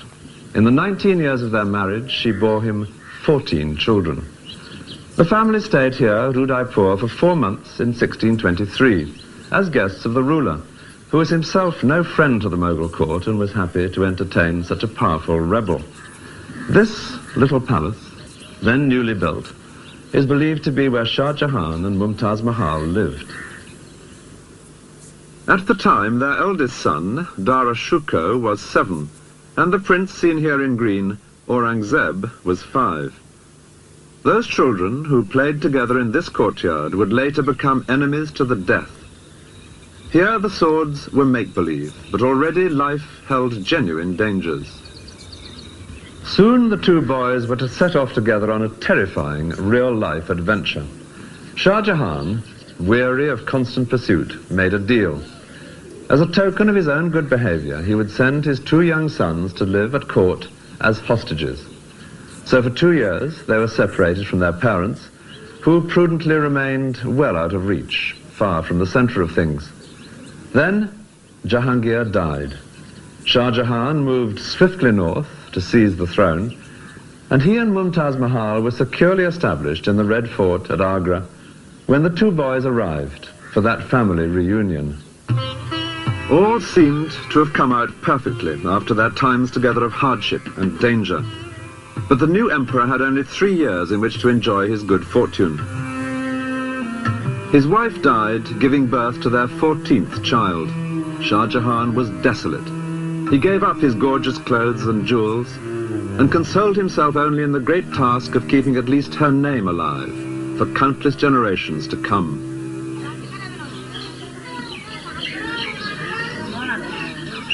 The phrase Taj Mahal, which has ever since echoed round the world, is just his wife's own name abbreviated, Mumtaz Mahal. It means the favorite of the palace.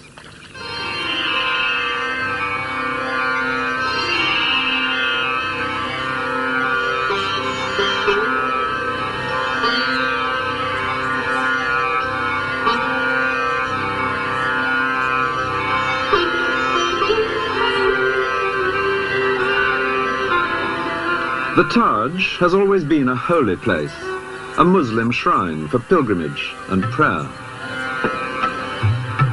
But it is also a place of pride and affection for all the people of India, the best possible choice for an outing with all its attendant pleasures.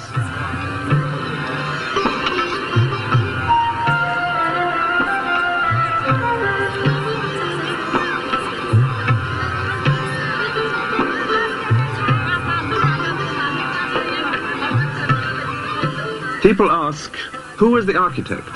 Apparently no one. It seems that Shah Jahan and his masons together devised this final perfect flowering of the architectural traditions of Persia and of Muslim India.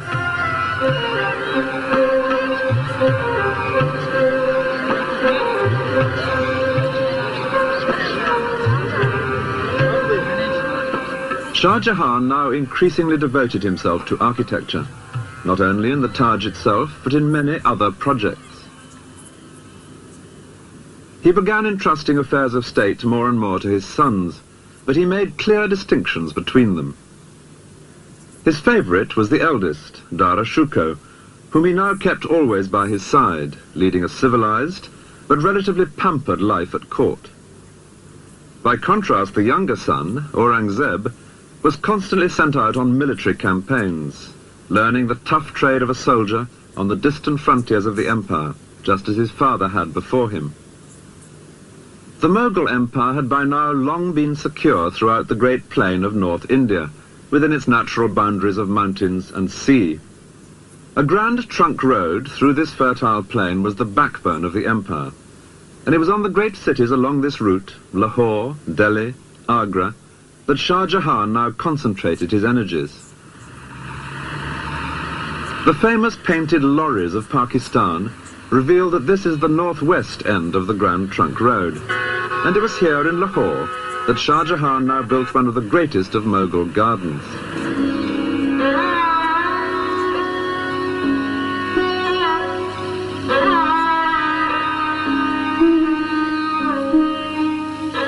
The Shalimar Bagh suggests perfectly one very Mughal concept of earthly pleasure, the soothing delights of water.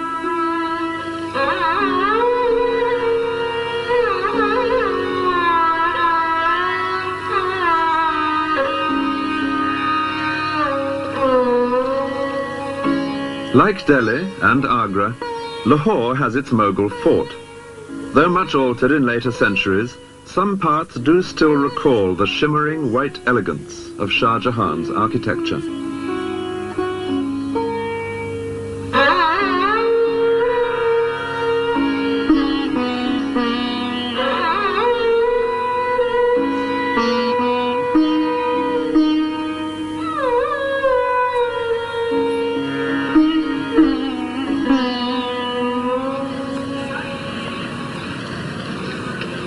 In Delhi, the next important place moving southwest along the Grand Trunk Road, Shah Jahan created from scratch a bustling city as well as a fort.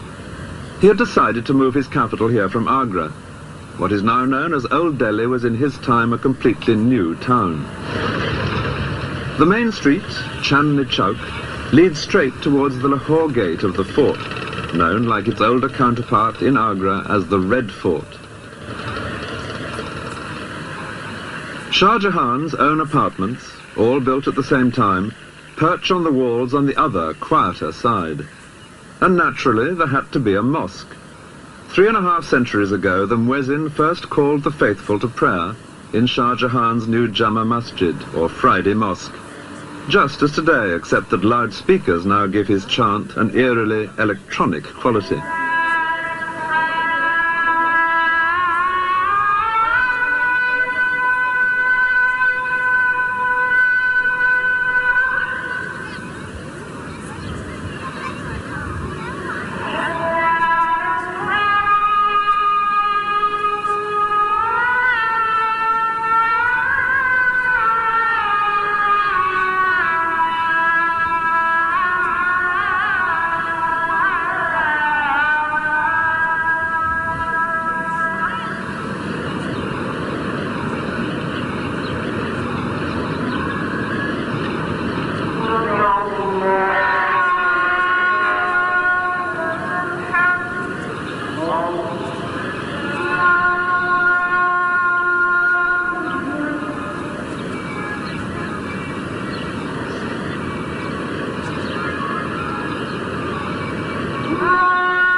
All round the mosque, as round any cathedral in Europe in the old days, the traders are busy.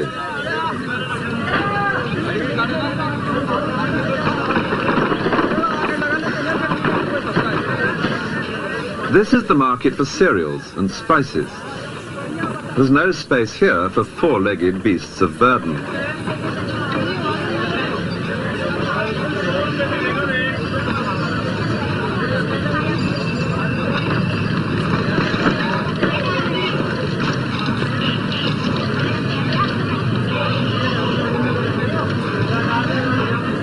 It's accepted today, as it always has been, that there is only one way to shift the commodity to the customer.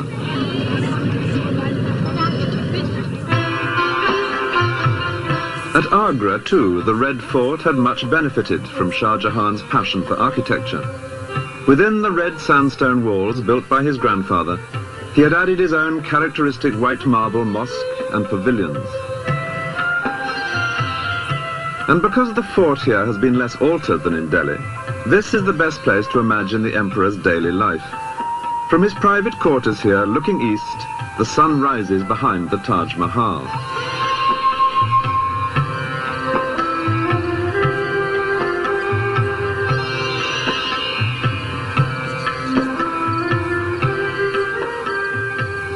Every day, as the sun rose, Shah Jahan would appear from his marble apartments on the east wall of the fort to let the people below know that he was alive and well, and like the sun, busy on their behalf. It was his grandfather Akbar who had first timed this daily appearance to coincide with the rise of the sun. But both he and Jahangir then went back to bed for a couple more hours of sleep. Shah Jahan was made of sterner stuff. Reached by a steep and narrow staircase, behind his apartments, there is a mosque, probably the smallest in the world.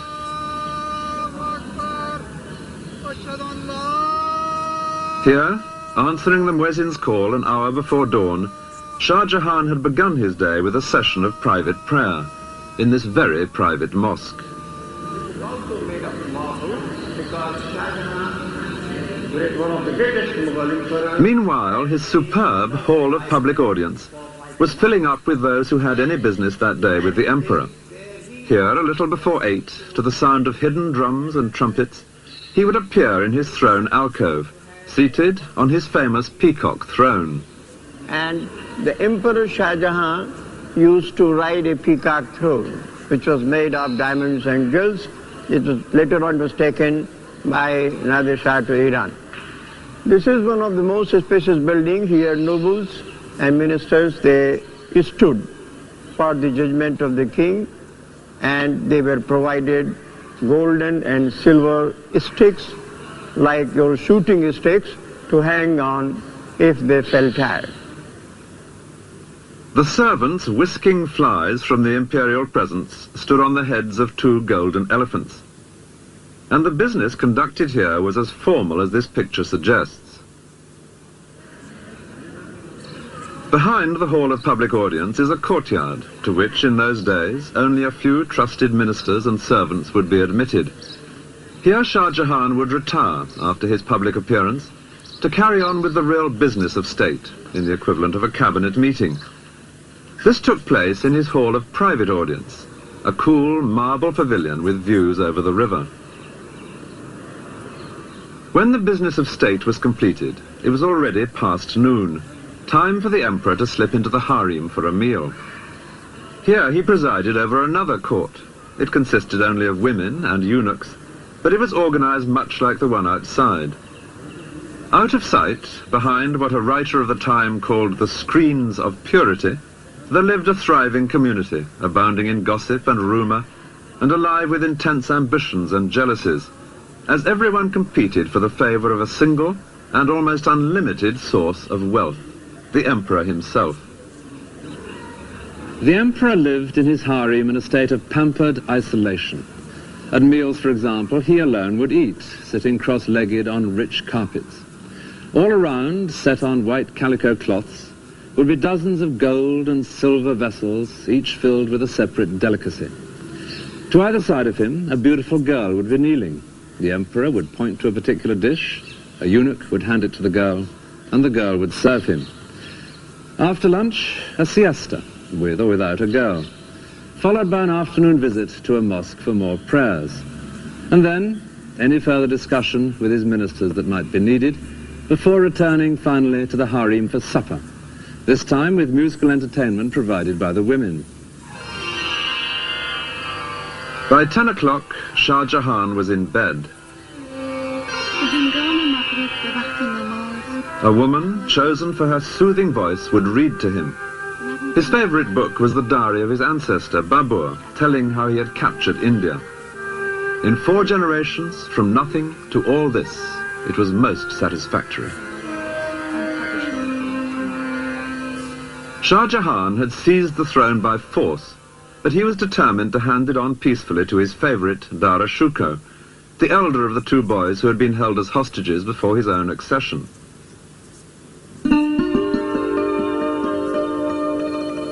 These beautiful paintings are from an album which Dara Shuko gave to his bride when he was 25, and they are typical of the man. He loved the arts and literature. Indeed, he had become by now one of the most civilized members of his dynasty.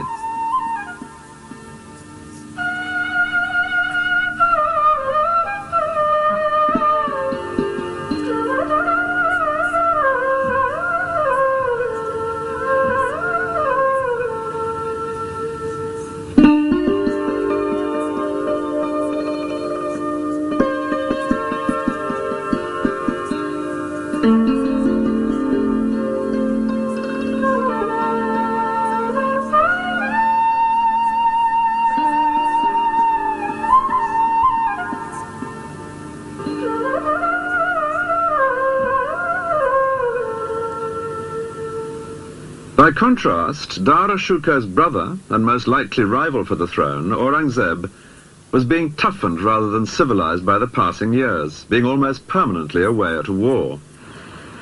Orcha was where Aurangzeb's military skills were first revealed. The Raja here was unruly, so Shah Jahan sent Aurangzeb, still only 16, to reassert imperial authority. He did so, and entertained his father in the Raja's own palace. Father and son now perpetrated an outrage which was a major change of policy. They demolished the local Hindu temples. The young Aurangzeb was beginning in the way he meant to continue. Soon he was adding spectacular further conquests. Even the great southern city of Hyderabad would eventually fall to him. It was famous then, as it is now, for its jewels.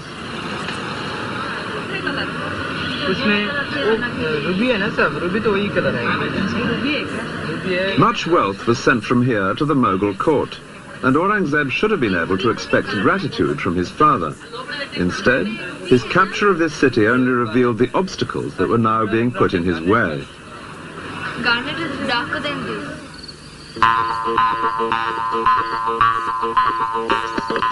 5 miles from the city is the fort of Golconda, the stronghold of the royal family of Hyderabad. It was here, to escape from Aurangzeb, that they now retreated. For if he had been able to capture them, then their kingdom, and not just their jewels, would have fallen to the Mughal Empire. The size of this place is astonishing. This courtyard is already halfway up inside the fort, but there's still all that rocky way to go before you reach the small palace at the top, where the royal family had taken refuge. Even from here it looks almost impossible to winkle them out. And yet it seems that Aurangzeb had a good chance of doing so. And it was that news, when it reached the ears of Dara Shikoh in the court at Delhi, which caused the trouble. He wasn't going to have his ambitious younger brother scoring a success on this scale. Admittedly, there were agents from here offering him bribes to intercede on Golconda's behalf, and he did take their money. But he could honestly claim that it didn't influence his decision. His interests and theirs already exactly coincided. So he persuaded his father, the emperor, to command Aurangzeb, who had in his sights a possible great victory for the Mughal Empire, to withdraw his forces. It was exactly the sort of frustration to fuel Aurangzeb's leaping ambition. The crisis came when Shah Jahan fell ill in the following year, 1657, and temporarily handed over the business of government to Dara Shikoh. But Aurangzeb and another younger brother doubted whether the arrangement would be temporary. They decided to move. Dara Shikoh was at the center of the empire in Delhi. The younger brother, Murad Bakhsh, was campaigning in the southwest. He now proclaimed himself emperor and set off north with his army. Aurangzeb, further south, was more canny. No mention of being emperor. He merely said he would help his brother to free his father from the treacherous Dara Shikoh.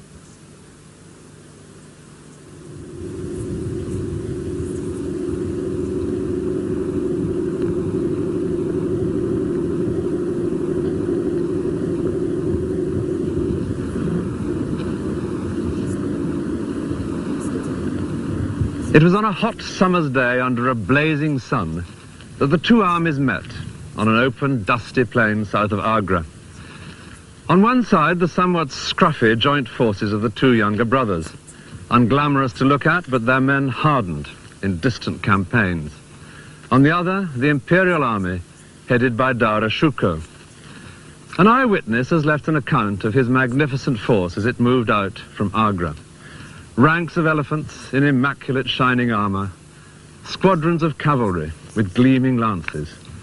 But the same account goes on to say that most of those soldiers were not very fierce, being barbers, blacksmiths, butchers, carpenters, tailors and such like. A peacetime army under a peacetime general. The midday sun was so hot that men's skin was blistered by their armor. In spite of the barbers and the tailors, it was quite a close-fought battle, but in the end it was Dara Shikoh who turned and fled back to Agra. He stopped just long enough to collect his family and a few favorite slave girls and set off with them on fresh elephants to Delhi. And with that ignominious flight by the intended heir to the throne, the tide turned towards his younger brother, Aurangzeb. It was 2 days later that Aurangzeb and his victorious army arrived outside the Red Fort in Agra, where his father, Shah Jahan, waited, his plans for the inheritance in ruins. Any negotiations here in the fort would be without Prince Murad, who had been badly wounded in the battle. Shah Jahan opened the matter by sending a sword of honor to Aurangzeb with an invitation to visit him. Aurangzeb replied that he would only do so if his father handed over the fort to Aurangzeb's men. Shah Jahan declined, whereupon Aurangzeb laid siege to his father. Cannon fire didn't achieve much against these great walls. Sealing off the water supply proved more effective. After 3 days, Shah Jahan surrendered. Aurangzeb never came in to see his father, and Shah Jahan would never again leave this fort. This beautiful tower became his prison, and his life here was made steadily more bleak. Even his jewels were removed by the servants of his grasping son. All that he managed to keep with considerable difficulty was his pearl praying beads. There was plenty of time now for prayer, and he became, in the way perhaps of old men in adversity, increasingly devout. For the fifth of the great Mughals, the imperial days were over. There were some consolations. He did have a devoted daughter to look after him. There was comfort in the Quran. And he was allowed to stay here in his private apartments, with their beautiful view made infinitely more so by the great monument which he himself had created to his wife, and to happier days, when she was alive and their sons were busy only with nursery battles, instead of the fight to the death on which they would now embark.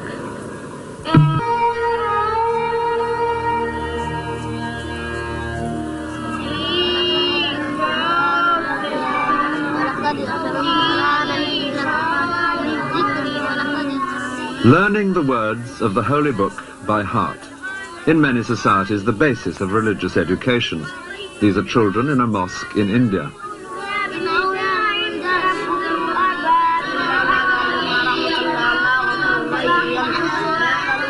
This kind of learning is seen as instilling two virtues, knowledge of the Quran and a sense of discipline.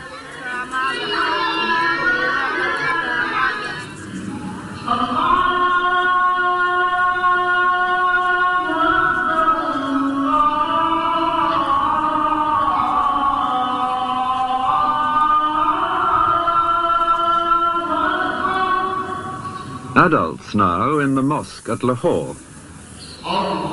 The sense of discipline in a shared belief and cause strikes anyone who attends the Friday service in a mosque. It was a mood which would be put to political use by the last of the great Mughals, Aurangzeb. Aurangzeb was unusual among the great Mughals in being painted kneeling at his prayers. His ancestors had preferred not to draw attention to any being superior to themselves, but he saw himself as a humble warrior in the service of Islam. The word means submission to the will of God. When Aurangzeb was a young man, many Muslims in India felt a sense of grievance against his family. The Mughal Empire had been stabilized largely by involving the Hindus. Under Aurangzeb, the frontiers would be vastly extended, and he himself would spend much of his life fighting in the south. But his most passionate aim was to turn India into a more orthodox Islamic state. Violence between the two great communities of India, Hindus and Muslims, is nothing new. The tragic events of 1947, when India and Pakistan became independent countries, were merely the most extreme example. The question of how far the ruling Muslim minority should tolerate the pagan practices of the Hindus was an important one in Aurangzeb's youth, when he was just one of several rival princes. The natural heir to the throne, Dara Shikoh, profoundly disagreed with his younger brother Aurangzeb. He believed in encouraging all religions equally, which Aurangzeb considered heresy.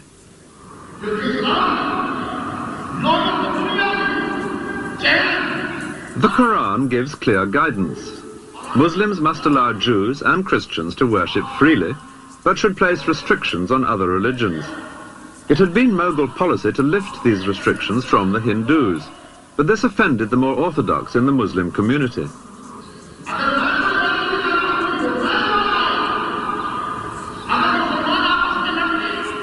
It was this indignation, felt by many of the Muslims, which Aurangzeb would use in his struggle for the throne.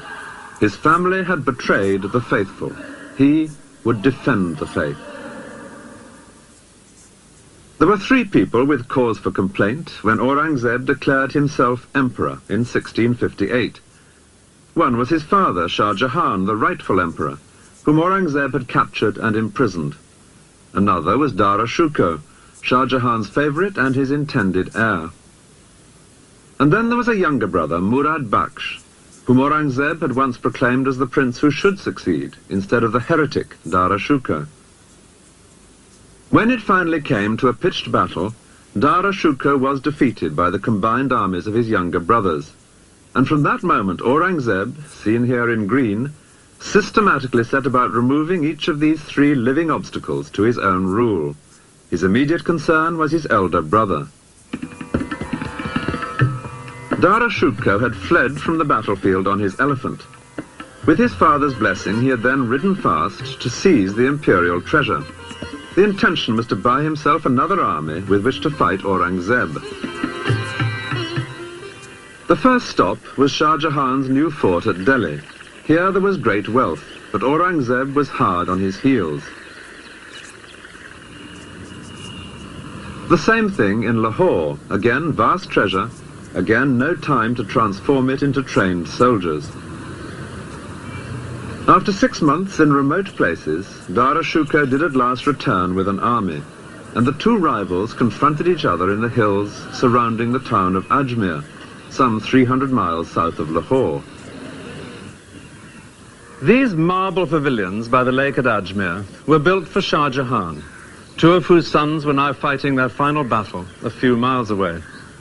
And on the day of that battle, there could be seen here a strange assembly of elephants, women and children, eunuchs, all nervously waiting. They were Dara Shukar's harem with the remains of his treasure.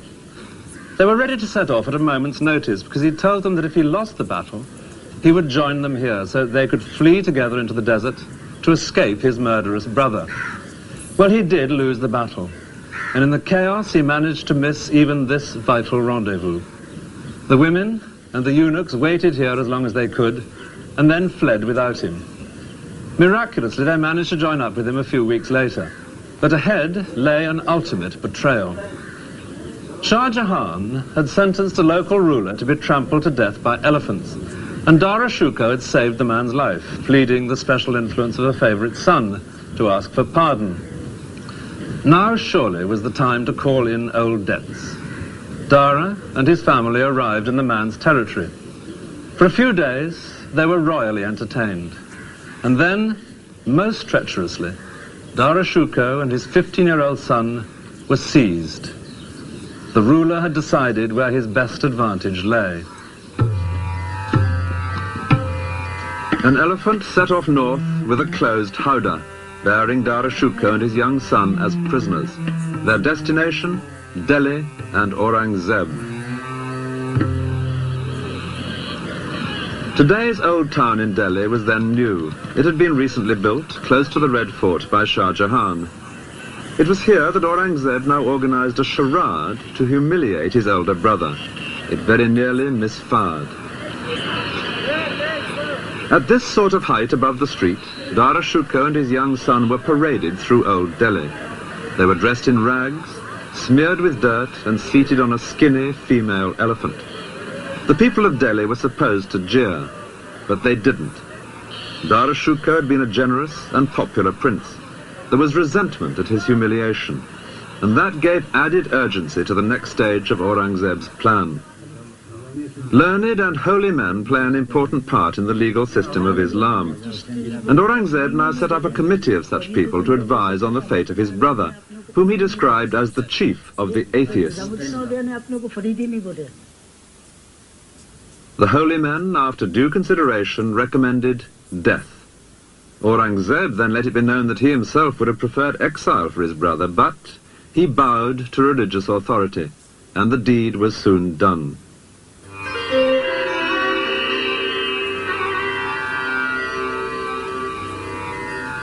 Next in line was the younger brother, Murad Bakhsh, who had once been Aurangzeb's ally, but now found himself his prisoner. Aurangzeb kept him in the impregnable fortress of Gwalior. He had captured him by a ruse which violated not only brotherly ties, but even the laws of hospitality. Aurangzeb had invited Murad to dine in his tent at a time when they were still allies. Aurangzeb himself was much too pious a Muslim to touch alcohol, But there was plenty of wine for Murad, and afterwards Aurangzeb suggested a soothing massage from a beautiful slave girl. Murad fell asleep, knowing that his own guard was standing watch over him to warn of any danger. But the guard was cleverly distracted for a moment and was silently strangled. Murad awoke to find himself a prisoner. That same night, 4 elephants set off from Aurangzeb's camp in 4 different directions. Each carried a closed howdah, making it hard for any rescue party to decide which to pursue. The one with Murad Baksh inside delivered him to a succession of prisons, and eventually to the dark security of Gwalior.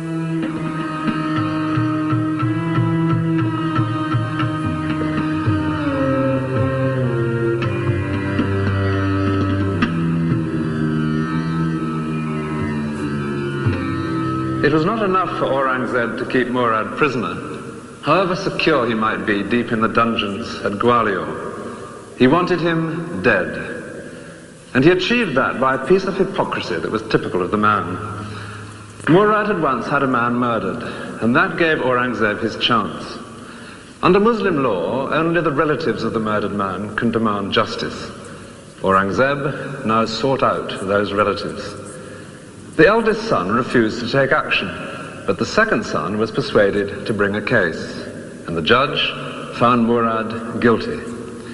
The second son could still have accepted money for his father's life, but with due prompting, he refused any payment, which left only death as the penalty. Aurangzeb, apparently with the deepest regret, said that the law was the law, and the guilty man must die even if he did happen to be the emperor's brother. But to emphasize his own personal distaste for vindictiveness, he rewarded not the second son, but the eldest one, for refusing to indulge in vendetta.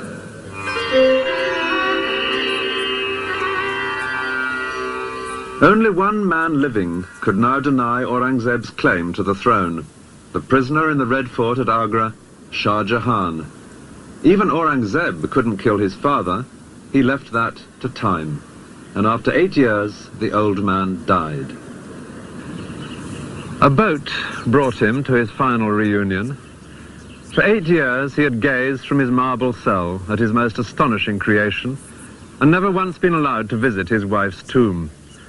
Now his body was brought the mile or so down the river from the fort to the Taj, to lie once again beside Mumtaz Mahal, beneath the very center of that superb dome.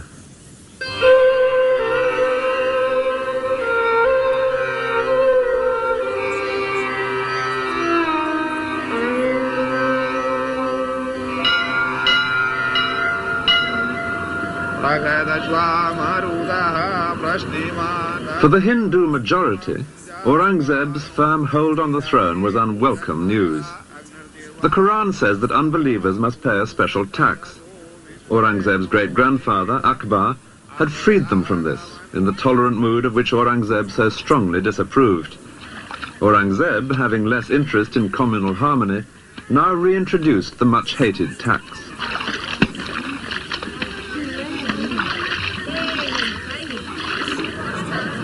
It was in the ancient and powerful Hindu city of Jodhpur that opposition to Aurangzeb first came to a head. Above the marketplace, there towers one of the most spectacular forts of Rajasthan.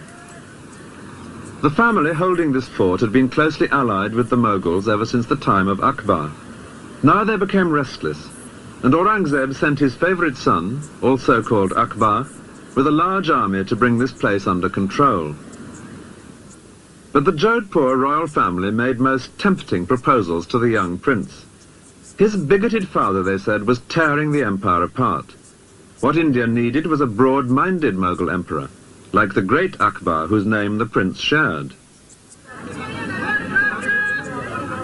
If their Rajput army, they suggested, were combined with his Mughal army, they could together overthrow his father and place a new Akbar on the throne. The Rajputs were famous fighters. The plot seemed a good one. The prince agreed to join them. For Aurangzeb, it was a most dangerous moment. He happened to be not far away, but he was directing a much smaller force from his red imperial tent. Only the emperor used a red tent, and in effect it's a version in canvas and embroidery of the white marble columns and arches among which he would hold private audience when at home in a palace. This is in the museum in Jodhpur Fort, and is the only one of its kind to have survived. But as Aurangzeb sat in his tent, he was aware that this time he would only be saved by his own genius for deception. He set to work. He knew that his son would not march into battle except on a day approved by his astrologers. Well, naturally, Aurangzeb had spies in his son's camp, and they now bribed the astrologers to look into their charts and to find there that, to be absolutely certain of good luck, a little delay was advisable. That delay gave Aurangzeb time to bring up more troops. Even so, he couldn't match the combined force of his son's army and the Rajputs, but he had another age-old trick up his sleeve. As the opposing armies moved closer, with battle almost certain on the next day, Aurangzeb wrote a letter to his son, congratulating him on the brilliant way in which he had brought such a large Rajput army into the trap which they had together prepared for them. The letter was smuggled into his son's camp, and it was arranged for it to fall into Rajput hands. Overnight, the Rajput army vanished, and when that was discovered, young Akbar fled as well. His father was not the man to be so easily toppled. The area into which Akbar headed was the wild mountainous region south of the Mughal Empire, known as the Deccan. This was the part of India which successive Mughal emperors had found most difficult to subdue. The reason was simple, but not simple enough to deter Aurangzeb. This was perfect terrain for any guerrilla force, striking unexpectedly at a conventional army and then vanishing. And during Aurangzeb's reign, a ruler had emerged here who was a classic leader of guerrillas. His statue can be found today in many Indian towns, because he became, in our own century, a symbol of how Hindus could drive out oppressors, by implication the British. His name was Shivaji, and his successes, according to one Indian historian, proved that the Hindu race can build a nation. The countryside inland from Bombay is dotted with forts, which Shivaji captured and held, such as this one at Panhala. This dramatic figure in Panhala suggests very well what Shivaji came to stand for. It's a modern statue of one of the generals who fought with him against Aurangzeb, but its spirit of bravado, like something from a child's book of legends, is exactly in keeping with Shivaji's own image. He came to seem almost like Robin Hood, mercilessly teasing and baiting the much more powerful Mughals in exploits which were often positively cheeky. Once he and his men cut a hole in the outer fence of a Mughal camp and made their way right to its center, in among the general's harem, killing many of his attendants before slipping away again. On another occasion, he himself escaped from Mughal captivity by being carried out hidden in a large basket of cakes and sweets. This romantic character had died the year before Aurangzeb's son rebelled, and the young prince came down to these regions to join forces with Shivaji's son. Aurangzeb decided to pursue him south, to punish this impertinent alliance. It was to be a turning point, not only in the reign, but even in the history of the entire Mughal Empire itself. Aurangzeb was already 62. He would grow old campaigning in the south, trying to subdue this turbulent region long after his son Akbar had thought better of it and slipped away to Persia. The heartland of the Mughal Empire had long been this area. Aurangzeb would add vast territories to the south, and in the last 27 years of his life he never once set foot outside this area, representing a drastic change of policy. With this move south, the center of gravity of the Mughal Empire shifted. The places connected with Aurangzeb are all down here. Aurangabad, the city named after himself, which he virtually made his capital. The numerous Hindu forts which he constantly tried to wrest from the followers of Shivaji, such as Panhala, and the capital cities of the two great southern Muslim kingdoms which he was determined to conquer, Hyderabad and Bijapur. Both had held out against his ancestors. Both, to his great pride, would fall to him. Bijapur after a long siege in 1686. And at Hyderabad, the next year, he captured the greatest fort of all. But his men finally got inside these defences not by force of arms, but by bribery. Money would increasingly become the only way his sieges were brought to a successful end. Through this countryside, Aurangzeb would move back and forth with 500,000 people, his army and camp followers. But however far they marched, and however many forts they took possession of, the situation somehow never seemed to get any better. This hilltop fort of Panhala is typical of the frustrations of Aurangzeb's last years. Soldiering on well into his 80s, he was like an old bear plagued by bees. He would take a fort and fill it with his soldiers, and then as soon as he'd moved on, the enemy would take it back again. He'd first captured this one in 1691, and now, 10 years later, here he was, back again trying to capture it once more. And it's at that moment that we have an unexpectedly vivid picture of the stubborn old man.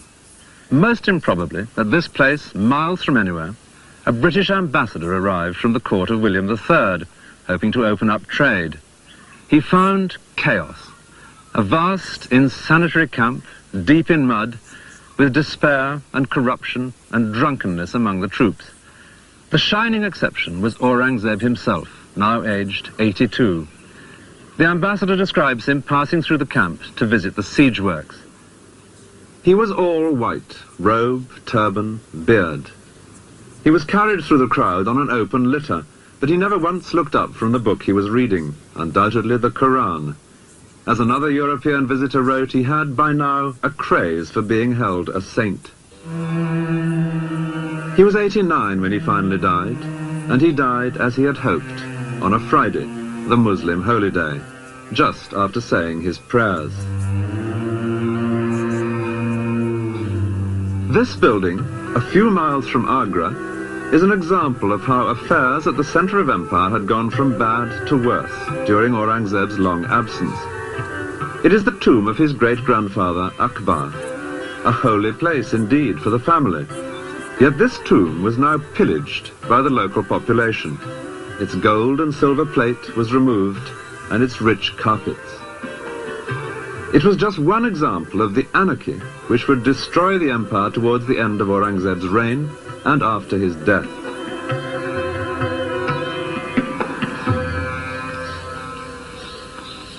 Aurangzeb's own grave could hardly provide a greater contrast.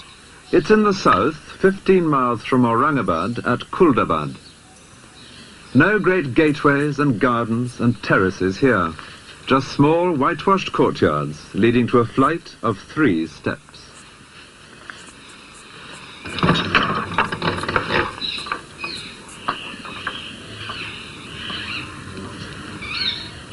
This is all that Aurangzeb's tomb consists of. A space the size of a small room and a bare patch of earth open to the sky. Exactly in keeping with what the Quran specifies and with his own image that he had always liked to project, that of a simple Muslim, just one of life's pilgrims. But in another way, this cramped space symbolizes the poverty of mind he had brought to the more generous tradition of his ancestors. With their flamboyant ability to enlist everyone's talents, Hindus and Muslims alike, in their cause, an idea which had once amply justified that resounding phrase, the great Mughals. This grave fulfills a very precise religious requirement, but it was very different from what India had come to expect of her emperors. The 6th great Mughal was dead, and the empire dead with him.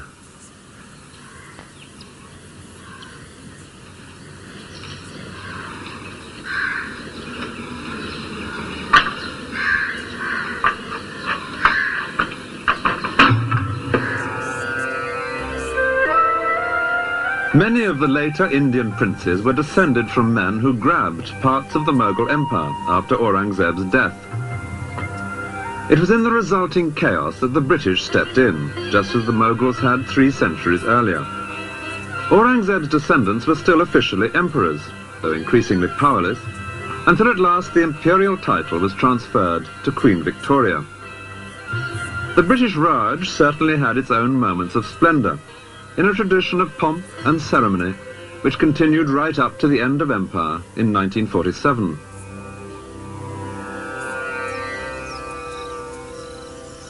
But it would be hard to maintain that any rulers of India, before or since, have ever shown quite the flair and the style of the great Mughals.